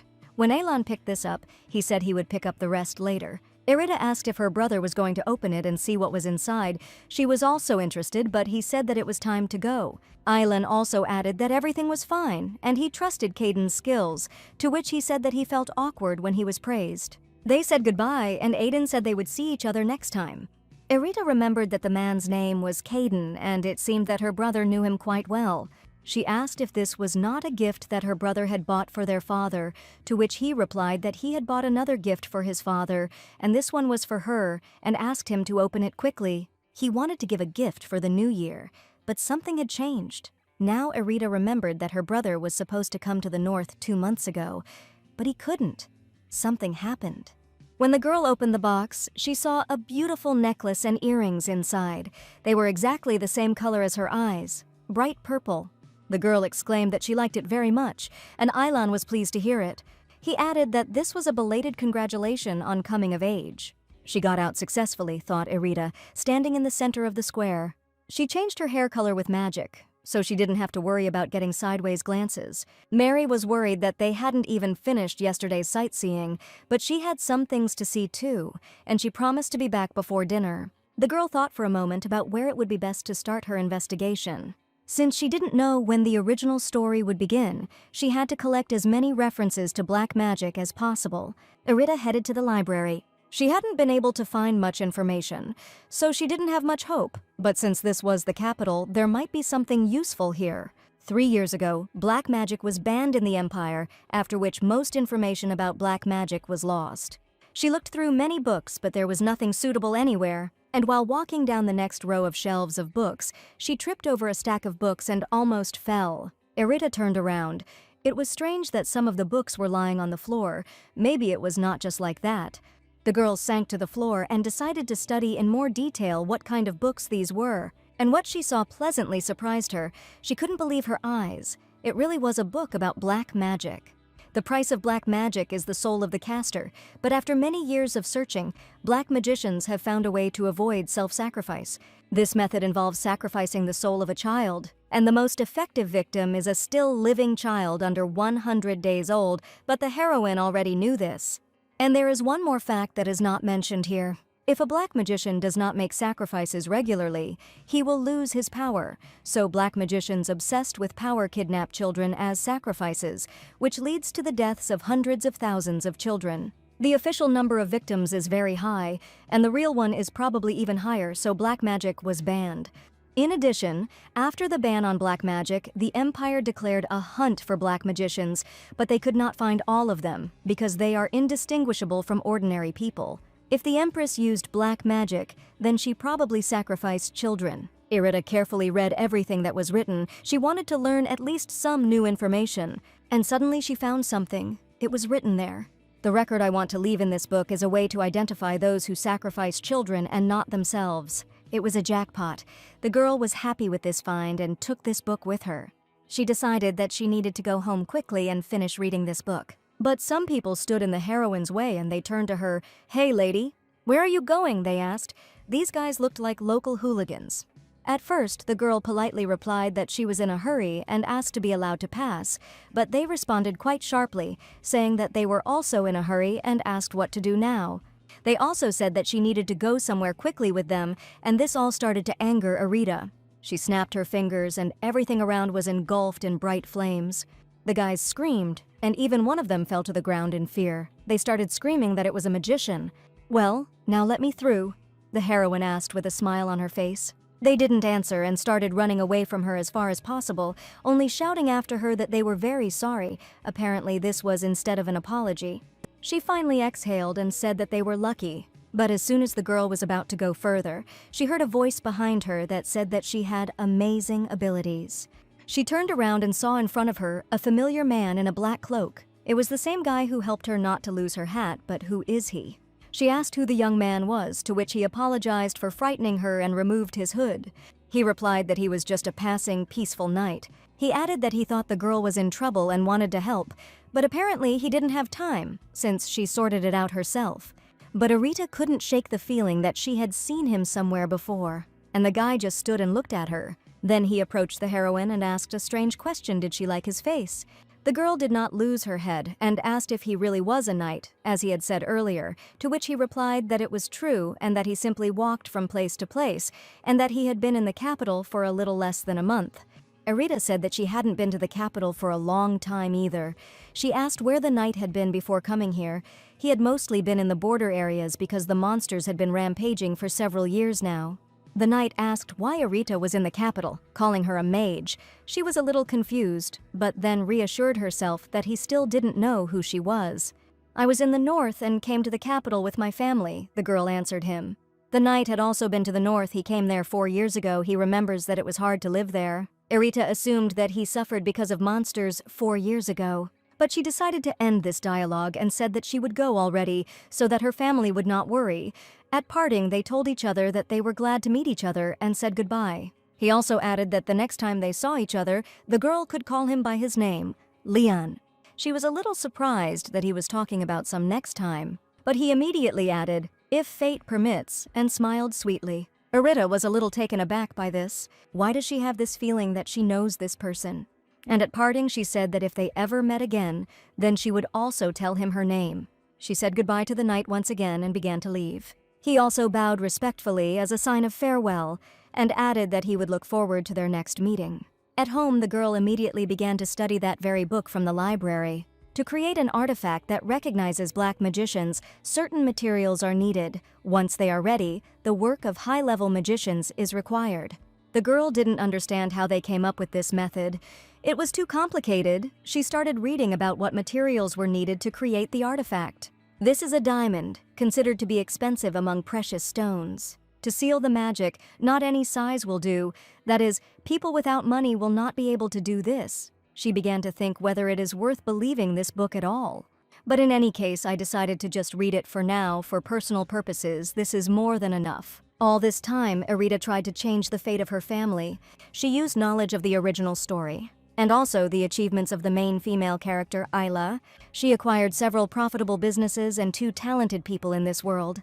With this level of preparation, it will be much easier to help Kalion. Of course, it would be good if Kalion became a crowned prince without any problems. But if the Emperor appoints Kalion as crown prince, the First Prince's faction will not sit idly by. In preparation, Erit needed to find evidence that the Empress used black magic, which is why she stole Ayla's achievements. The girl hoped that she would understand.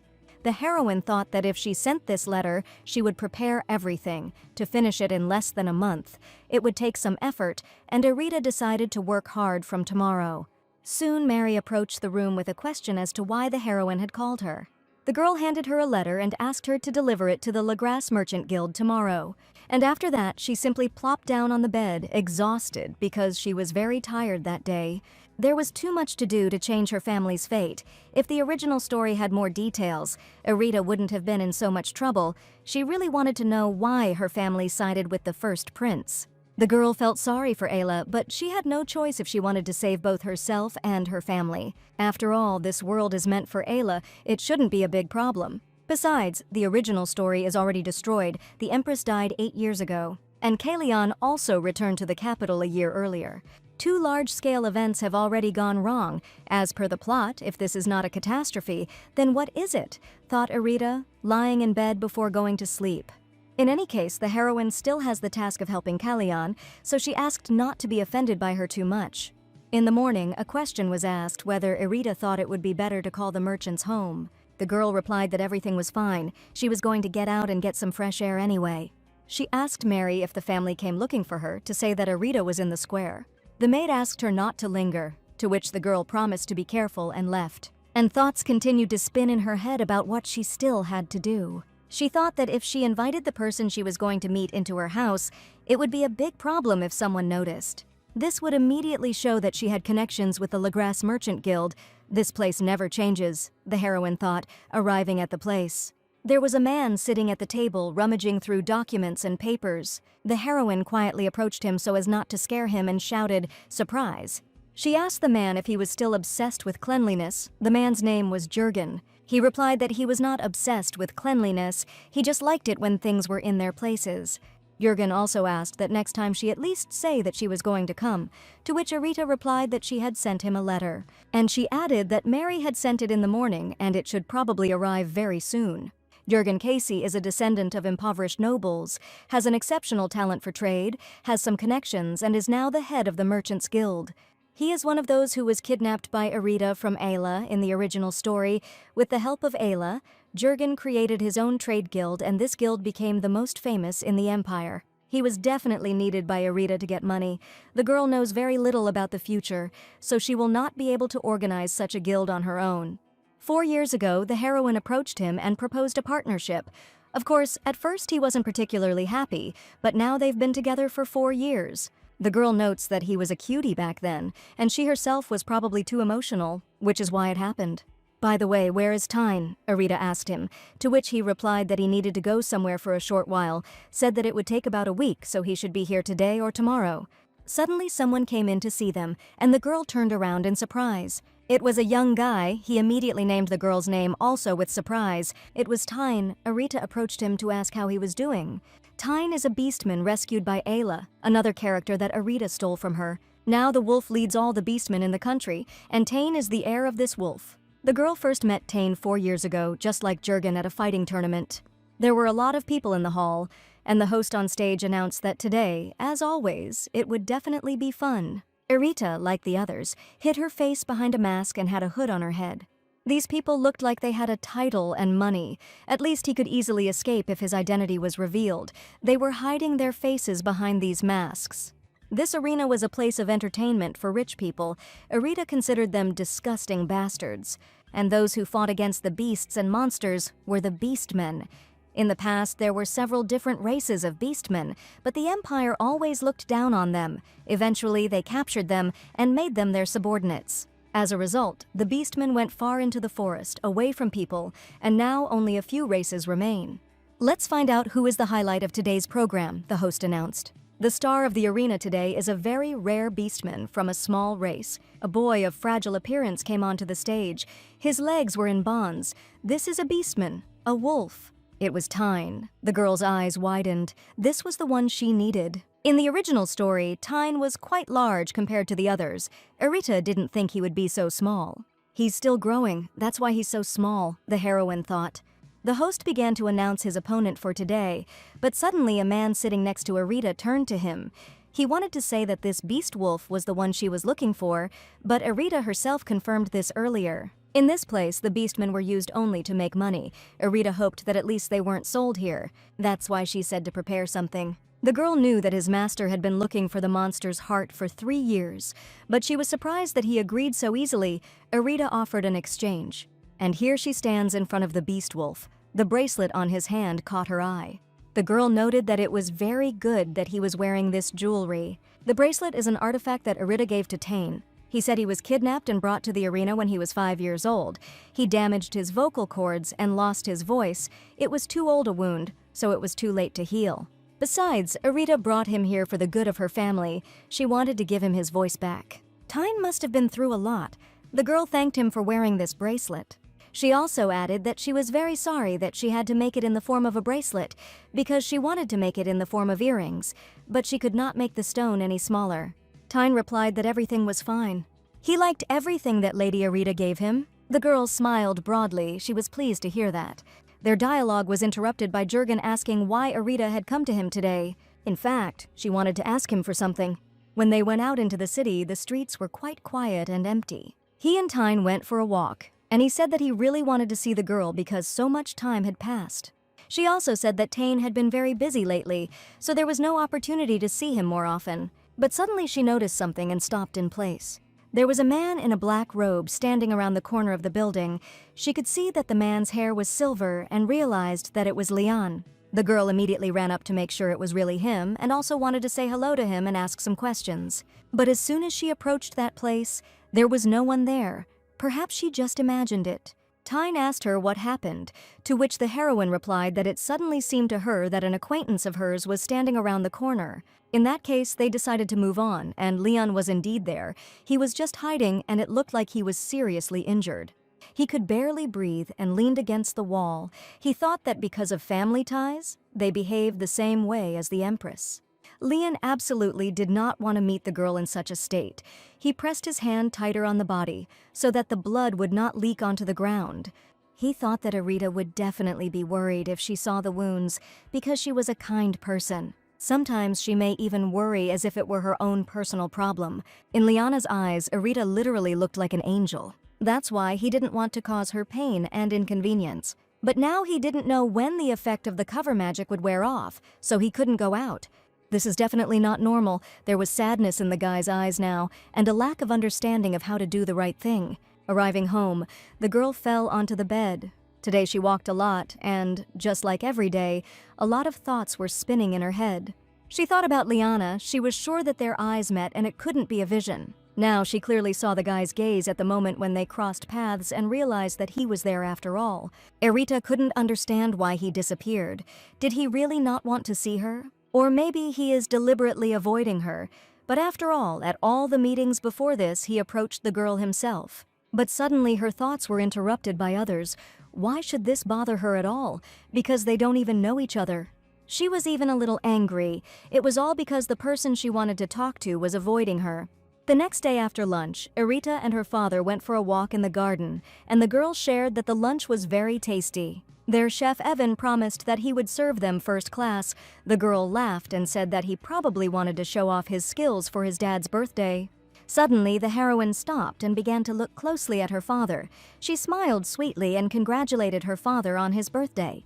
He was very pleased, and Aslan thanked his daughter. He bowed respectfully and added that he really liked the shirt and brooch that she gave him. She sealed the shield and teleportation magic into this brooch. Firstly, the shield magic can block most attacks about 3 times. Secondly, the teleportation should work from the mansion to the square, and now father can use it as much as he wants. Aslan thanked Arita again and said that it was a very nice gift. He promised to take care of it. But suddenly the heroine remembered something and asked them if their father hadn't said that he had invited someone. They turned to the gate and began to stare. A young man stood in front of them. He was in some kind of sad mood. The boy bowed and told Aslan that a lot of time had passed. They headed together to the guest room, where a small table with treats and tea was quickly set up for them. The atmosphere was certainly not pleasant, and Arita thought that if she had known about this earlier, she would have simply gone to her room. After she carefully examined the young man in front of her, it began to seem to her that his face was familiar. The guy noticed the heroine's long and intent gaze, and he even felt awkward, and their eyes even crossed. The guy started fiddling with his fingers, and it seemed like he wanted to ask something. He addressed the girl by name, which surprised her. She didn't understand how he knew her. He just couldn't start a conversation. He just started with the word I and immediately fell silent. Apparently, the guy was afraid to say something. Then he just covered his face with his hand and seemed to be very upset. Arita didn't understand if he was really crying and began to worry that she had said something rude. Aslan decided to start and said that he was still the same crybaby. Arita was probably shocked by this, after which the guy asked for forgiveness and said that tears were flowing from his eyes. The Duke asked him to introduce himself, saying that he thought he was ready. He asked Arita for forgiveness, assuming that she was ashamed of him and his behavior, but the girl replied that everything was fine. The young man bowed respectfully and said that his name was Seon. Seon Vincente Randa. The heroine immediately realized that he was from the Duchy of Vincente. Arita was quite surprised by this, as he added that her mother was his older sister. Seon and Arita sat in the carriage opposite each other and were silent. The girl just looked out the window and didn't understand how she came to this. Seon Vincente is Serbia's younger brother. Arita had never heard of this name before. There was no such character in the original novel. Aslan apologized for not telling his daughter in advance. He hadn't seen Seon in so long that it was unclear whether he would come at all. But Arita tried to smooth things over and said that everything was fine. She was just a little surprised. After all, 14 years had passed, but new thoughts began to appear in her head. But the girl is still not sure how to address the Duke. Aslan thought for a moment and decided to suggest something in this case. Arita accepted her father's offer, but she still didn't know what to say now. He offered to accompany Seon, and while she was there, she could take a look at the capital. They were silent for quite a long time, but Seon's face no longer looked as sad as before. Suddenly, he apologized unexpectedly, which scared the girl a little. He apologized for not rejecting the Duke's offer. He just wanted to get to know Arita better, but didn't think it could burden her. He also added that she would also need time to prepare. She understood that Dad made this proposal so that Seon could agree. In comparison to this, she treated her father rudely. Arita said that she was very sorry and that she just didn't think, but Seon immediately began asking her not to apologize, saying that that was not what he meant at all. Arita's hand suddenly appeared in front of the young man's face and she began a conversation. "Will you come and visit me 3 more times?" Arita asked him in a slightly rude tone, holding her hand with 3 fingers in front of him. The girl had never seen the other members of her family and thought that her whole interaction seemed awkward. She asked if Seon would give her more time to get to know him. She added that after they met 3 more times, she would be able to call him uncle. Tears of joy appeared in his eyes and he thanked the girl. After seeing Seon off, Arita sat in the cafe. As expected, the desserts in this place are the best. But suddenly she noticed something strange out of the corner of her eye and turned around. There was a young man standing outside the window, waving his hand sweetly at her in greeting. Now they were sitting together in a cafe at the same table, and Arita shared that she had not expected to see him here. To which the young man replied that he was looking forward to meeting the heroine, and he constantly addressed her with the word magician. She changed and immediately remembered that meeting when she couldn't catch up with him. Apparently that time it wasn't Leon around the corner, the girl thought. Since that man was clearly unwell or injured, and Leon now looks like he's completely fine. He reminded Arita that last time he asked her for something and asked if she remembered it. Indeed, she remembered, last time she didn't tell the guy her name. She looked down and wondered if that was what he meant. Then the girl asked if she could call him Sir Leon. The guy replied that she could call him whatever she wanted, and was glad that she had not forgotten about the request. But how could she forget? Meeting Leon is the most unusual part of Arita's daily life. She didn't even think that she would meet him again, but now she said her name without hesitation, Arita, to which Leon complimented her, saying that the name was very beautiful. She decided to return the compliment by his name, but noticed a slight confusion on her interlocutor's face. After such an expression on his face, the girl herself was confused and did not know what to say next. She thought that perhaps he did not like his own name. The girl decided to change the subject and asked him why this particular place. He replied that he had been here often before and loved this cafe, but today he was here for the first time since returning to the capital. He added that his mother really liked the desserts served here. Arita wanted to ask him something, but she couldn't get into the mood. She nervously fingered the edge of her cup. And then he said, "Thank you to your mother for the opportunity we have to meet again." After these words, Leon smiled and said that she was right, and that he really should thank his mother for meeting them here today. He reached out to Arita and gently took her wrist. Leon carefully asked about the girl's plans, whether she was free after the cafe. With a trembling voice, he asked if he could steal her time. This question immediately caused a slight blush to appear on the girl's cheeks, and her heart began to beat so fast that it became scary. "Our meeting? It must be fate," said the young man as they walked. But now the couple had already arrived at the very place where Leon wanted to go. He really hoped that the girl would like this place. She was truly surprised by what she saw. From here you can see the entire capital, and Leon wanted to show Arita this particular place. The girl thanked him for such a beautiful view. But suddenly something else caught the heroine's attention. It was a rather old tree with a thick trunk. Leon said that he heard that it had stood here for more than 300 years. Such information surprised Arita. He also added that there was a story related to this and asked if she wanted to hear this story.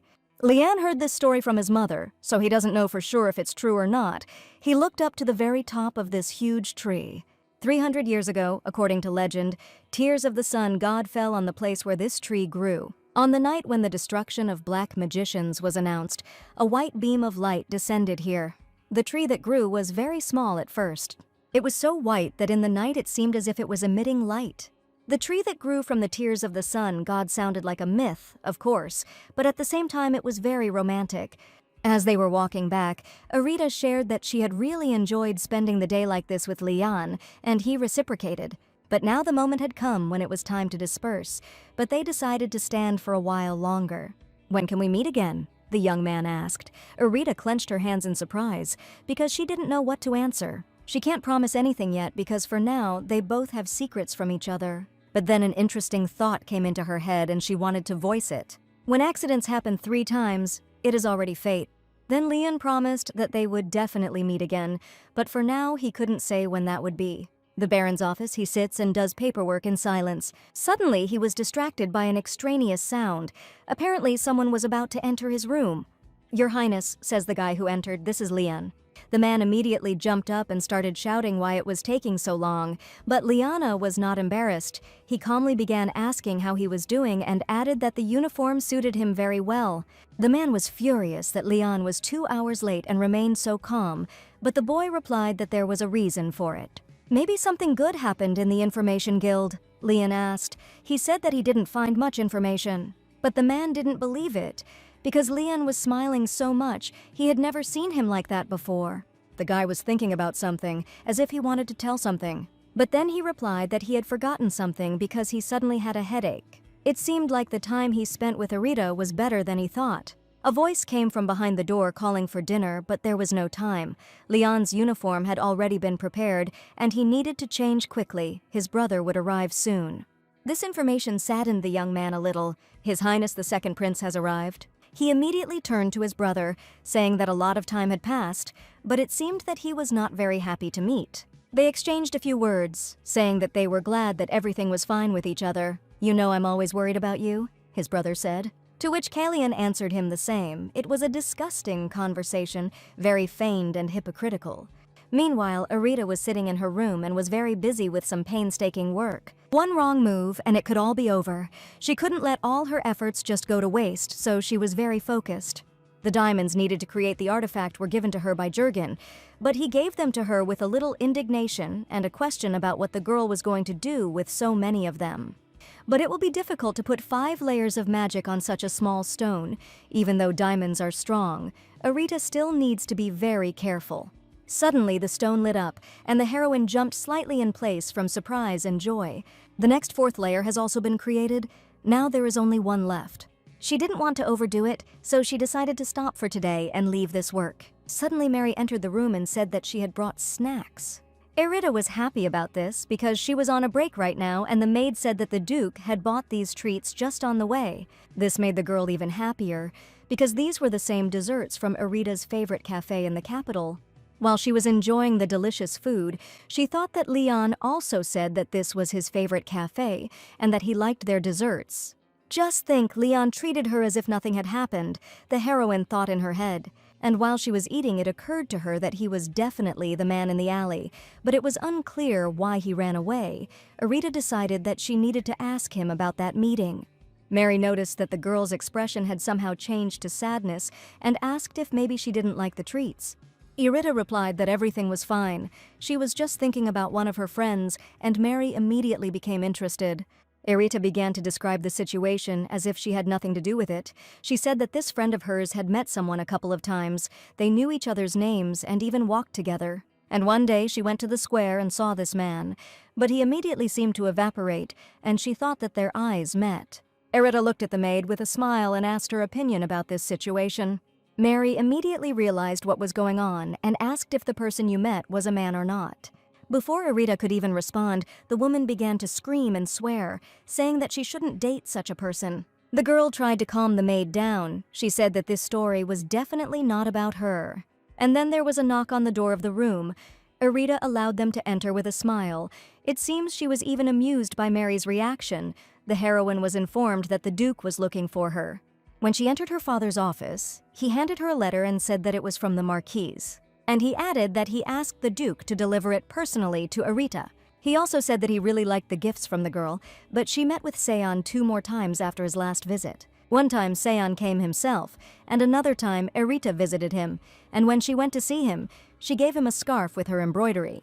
She knew he would like a homemade gift better. She was happy with the response. It was a great choice. But the Duke also brought a gift from Seon for Arita. The heroine was surprised and immediately began to unpack to see what was inside. Her eyes widened even more when she saw that inside this beautiful box were such beautiful earrings. They must be terribly expensive. She immediately showed her father what was inside and began to praise such a gift. The Duke was sorry that Seon could not see her reaction, but nevertheless, he was glad in any situation when his daughter smiled. Arita decided that she needed to hurry up and write him back immediately to thank him for such beauty. The blonde was walking quickly somewhere and was mentally angry and calling Kalion all sorts of unkind words. He was heading to his mother for a serious talk. They sat down at a table in a beautiful garden to have a cup of tea before talking. Thesis, the woman called him by name, and he sat opposite in a terrible mood. His mother informed him that it looked like His Majesty would announce the next crowned prince at the upcoming ball, and Thesis's eyes widened. But according to imperial history, the announcement of the crowned prince must take place on the day of the foundation. The queen looked menacingly at her son and said only one word to him, "Prince." Thesis sadly lowered his head, and beads of sweat began to flow down his face. He also noted to her with one word, "Forgive." She understood perfectly well that the emperor would not allow her beloved son to take the throne so easily. But she knew one thing, that he had to be there. And she promised that she would provide him with this place. She reached out her hand to his face to hug him and told him not to worry about anything, because he was her beloved son, but for some reason he tried to distance himself from her. Her face looked very sinister at that moment, and she promised that Asila's son would never take his place. "Yes, I understand." Thesis answered sadly again and lowered his head.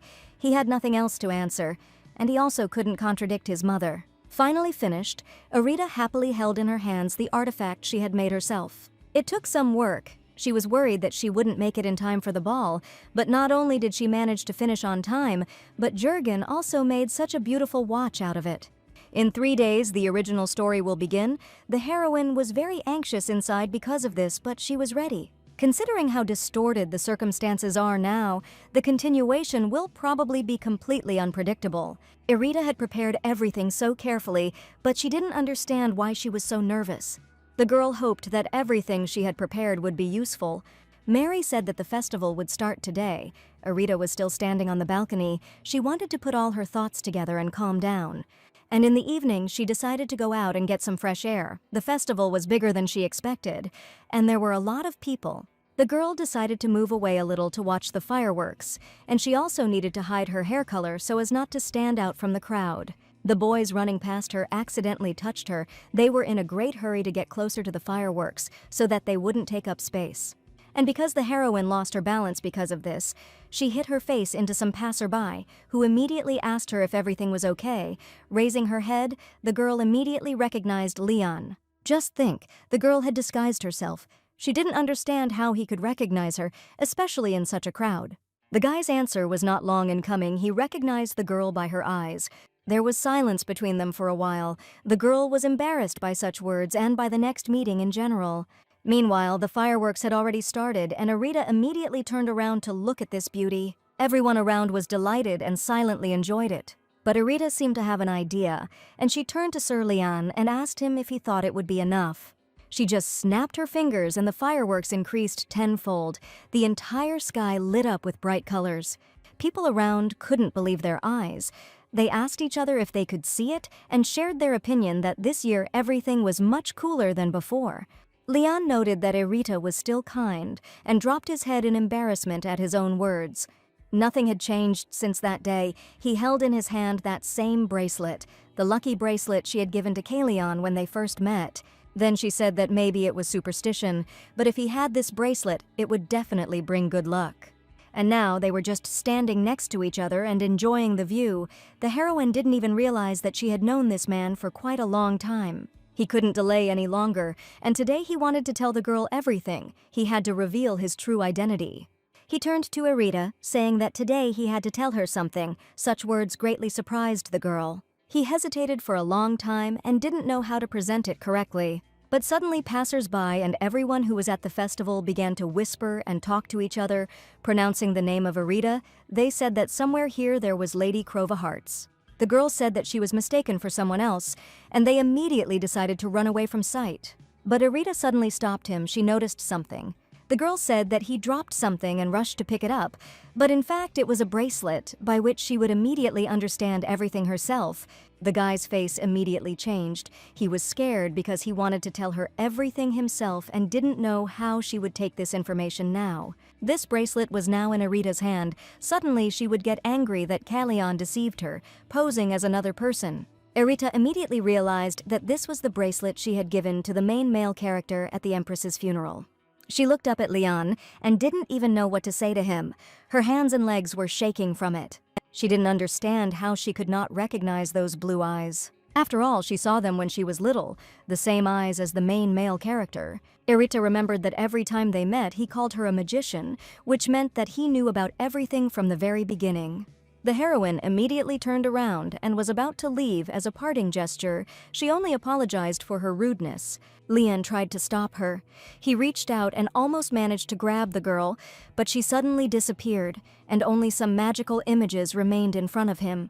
He stood in the middle of the street for a while and tried to digest everything that had happened in his head.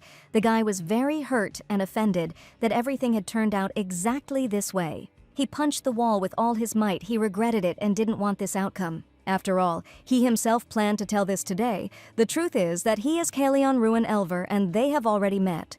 He even had a dialogue prepared in his head for this. He wanted to say something like, "Forgive me for hiding my identity all this time."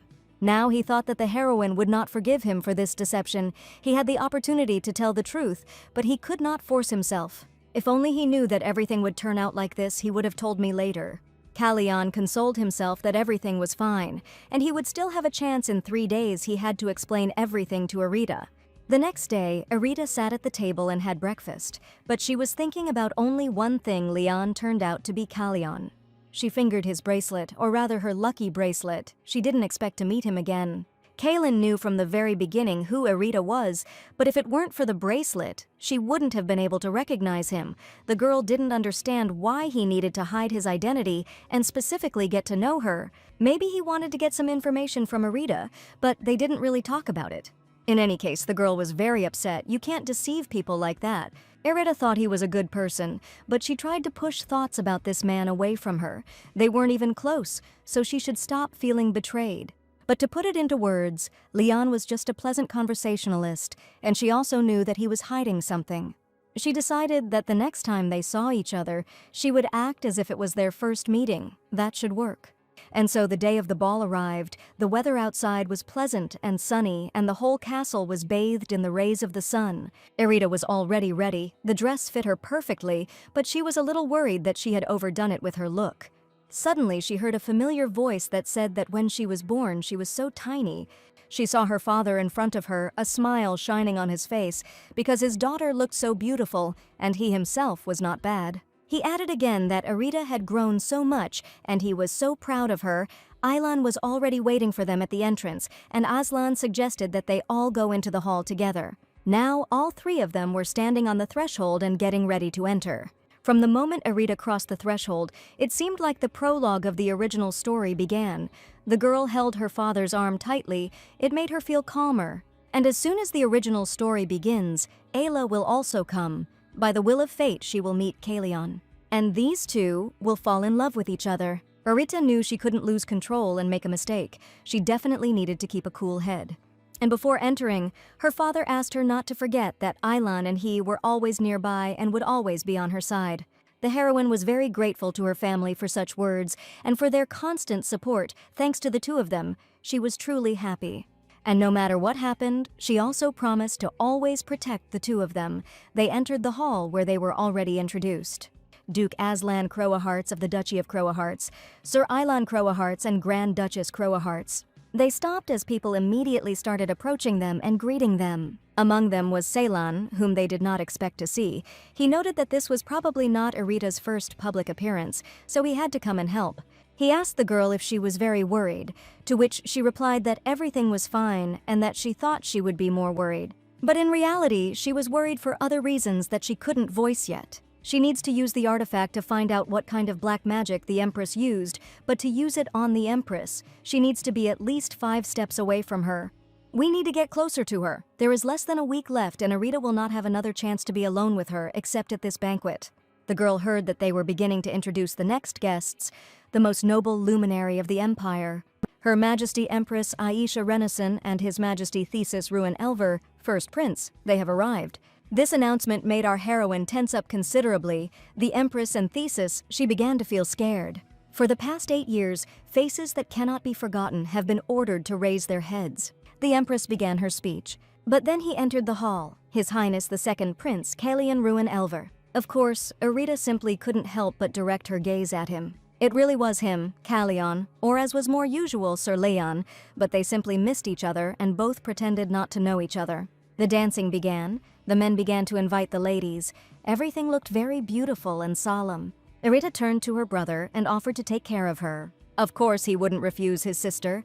Aylan bowed and extended his hand. It was an invitation to dance. Irite felt much calmer this way because she had a loved one next to her. During the dance, he noted that his sister began to dance much better, and it was all thanks to Aylan, who sometimes worked with her. But even while dancing, Arita could not tear her eyes away from Kalyan. However, his expression was so cold, now he seemed to her like a completely different person. But the Kalyan that the heroine knew was a gentle and kind man. These thoughts simply did not give the heroine any peace, but she must remember that now her mission is different. But she still continued to think that maybe this was his true essence, maybe the Kalyan she knew was just a mask. Arita tried to pretend that she didn't care about him, but it wasn't that easy.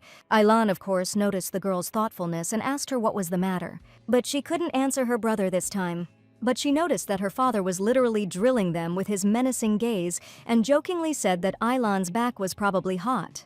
The guy laughed and replied that he was like a villain who kidnapped the princess, but as soon as he won the duel, Arita asked if he was going to take on everything again like last time. Being responsible for his sister's debut in society was not such a bad price to pay, he replied. In the middle of the evening, the girl went out onto the balcony to get some fresh air, and she also needed to think about some thoughts.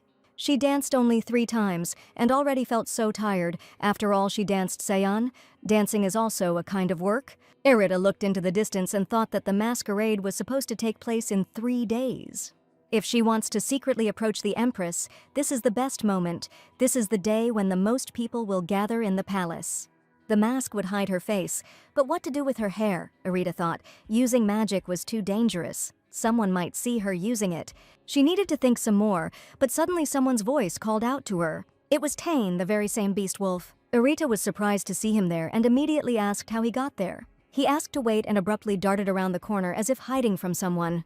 But a second later, he was already on the balcony next to Arawita, who didn't even have time to track where he went and was looking for him below. Tyne said that he didn't notice anyone on the way here, so there was no need to worry. And then he added that at least there was no one within his line of sight. Well, if Tyne says it so confidently, then it must be true. Purebred werewolves have outstanding abilities. But the heroine still had a question about why he came here. The thing was that Jurgen urgently asked her to pass something on to the girl. He also said that if he mentioned her, Arita would immediately understand everything, and the girl began to look at the papers that were handed to her. It was impossible. It said there was no such person as Ayla Diane. Baron Diane and his wife had only one son, Eli Diane. They had no other children. Arita was in complete shock. Had Ayla really disappeared? The ball continued and was in full swing. The Empress, together with her sons, sat on the throne as expected and watched everything carefully. Arita had already returned to everyone and met with her brother, with whom they exchanged sweet smiles. But suddenly she felt a gaze on her, so familiar and tender, which simply drilled into her from head to toe. A false name, a false identity. He himself knew that Arita would one day learn the truth, but he still succumbed to the sweet temptation of the moment. And how wrong he was that he could restrain himself. What he wanted most now was to rush to her and tell her everything. But now he didn't have such an opportunity, because if he did so, the Empress would immediately notice everything. Kalyan knew he needed to talk to the girl where no one could hear them. Officially, there is no connection between him and the Grand Duchess. He wanted only one thing, for her to stay away from this dirty struggle, in a clean and safe place. Arita sat in her room and hoped that Jurgen was still awake. She urgently needed to know something. The main character disappeared without a trace. What is going on? The search for Ayla was going well. Jurgen even said that he would soon be able to meet her. It would have been better if it had just been Jurgen's mistake. Fortunately, the heroine had a special magic ball with which she could contact him. And finally, the image of Jurgen appeared before her, and he called out Arita's name. She immediately apologized for disturbing him so late, but the man was expecting this call, so he did not sleep. He just wanted to ask about the case of Isla Dean. He asked the heroine who she was. The man found her name in a notebook with important assignments. But he remembers absolutely nothing about her. Arita could not believe how Jurgen, who had recently been looking for Ayla, could forget about her existence. As Arita herself understands, this is simply impossible from a logical point of view. If Jurgen had not written down this matter, he would have simply left it unattended. But after seeing the recordings, he sent the report to the heroine. However, no matter what he tried to remember about Ayla Dian, his head was empty. He did not remember who she was and why Arita instructed him to find her. It was surprising, but Jurgen really couldn't remember a single detail. There was just silence between them for a while. Arita just looked at him and couldn't understand anything. But then the man said that he knew that the girl was hiding something, trying to pretend that everything was fine, but in reality, she was burdened with a heavy burden. And now he wanted to ask if she really didn't trust him that much. He thought he could help Arita bear at least some of this burden. But he immediately apologized and asked to forget what he had just said. Apparently he was just tired and became irritable. He was also going to conduct his own investigation and wished the heroine good night, but she continued to sit in the same place for some time, without moving in her thoughts. She thought about how she could confess and say that in fact she was not Arita Crovaharts, and this world was just a story from a book. But she simply loved the family she found in her second life too much. She just wanted to save them. She knew for sure that it would not be easy, but the heroine did not imagine that it would be so scary and lonely. She is scared, she does not understand what is happening and cannot stop the flow of tears that flows from her eyes like a stream and interrupts her thoughts. She even began to think that it was her fault that the Ilda had disappeared, and this made her feel very bad. All this fear was like a reminder that she was a stranger here. The girl fell asleep crying at her desk, which her father and Ayla noticed, and he had told her so many times not to cope with everything alone. He carefully picked up his daughter in his arms and headed towards the bed. He clearly understood that it was hard for her now, if this had happened. Aslan covered her with a blanket and, stroking her face, wished his child sweet dreams. Aylan asked what his father was going to do now, to which he replied that Arita didn't want them to know about it, so they had no choice. But they knew about everything that Arita did, about her connection with the Legrasse Guild, and that she was studying black magic. They knew that the reason for everything was the secret she was hiding. Arita, what are you hiding? The question was spinning in the head of her brother, who stood and looked at the sleeping girl. He only wanted to help her. And that very image that was near the tree on the mountain, Leon spoke about it. This silhouette of a woman slowly approached Arita. She put her hand to her head and gently stroked it. "My sweet girl, I'm sorry I put this burden on you," the woman said. "I'm so sorry," she said and disappeared.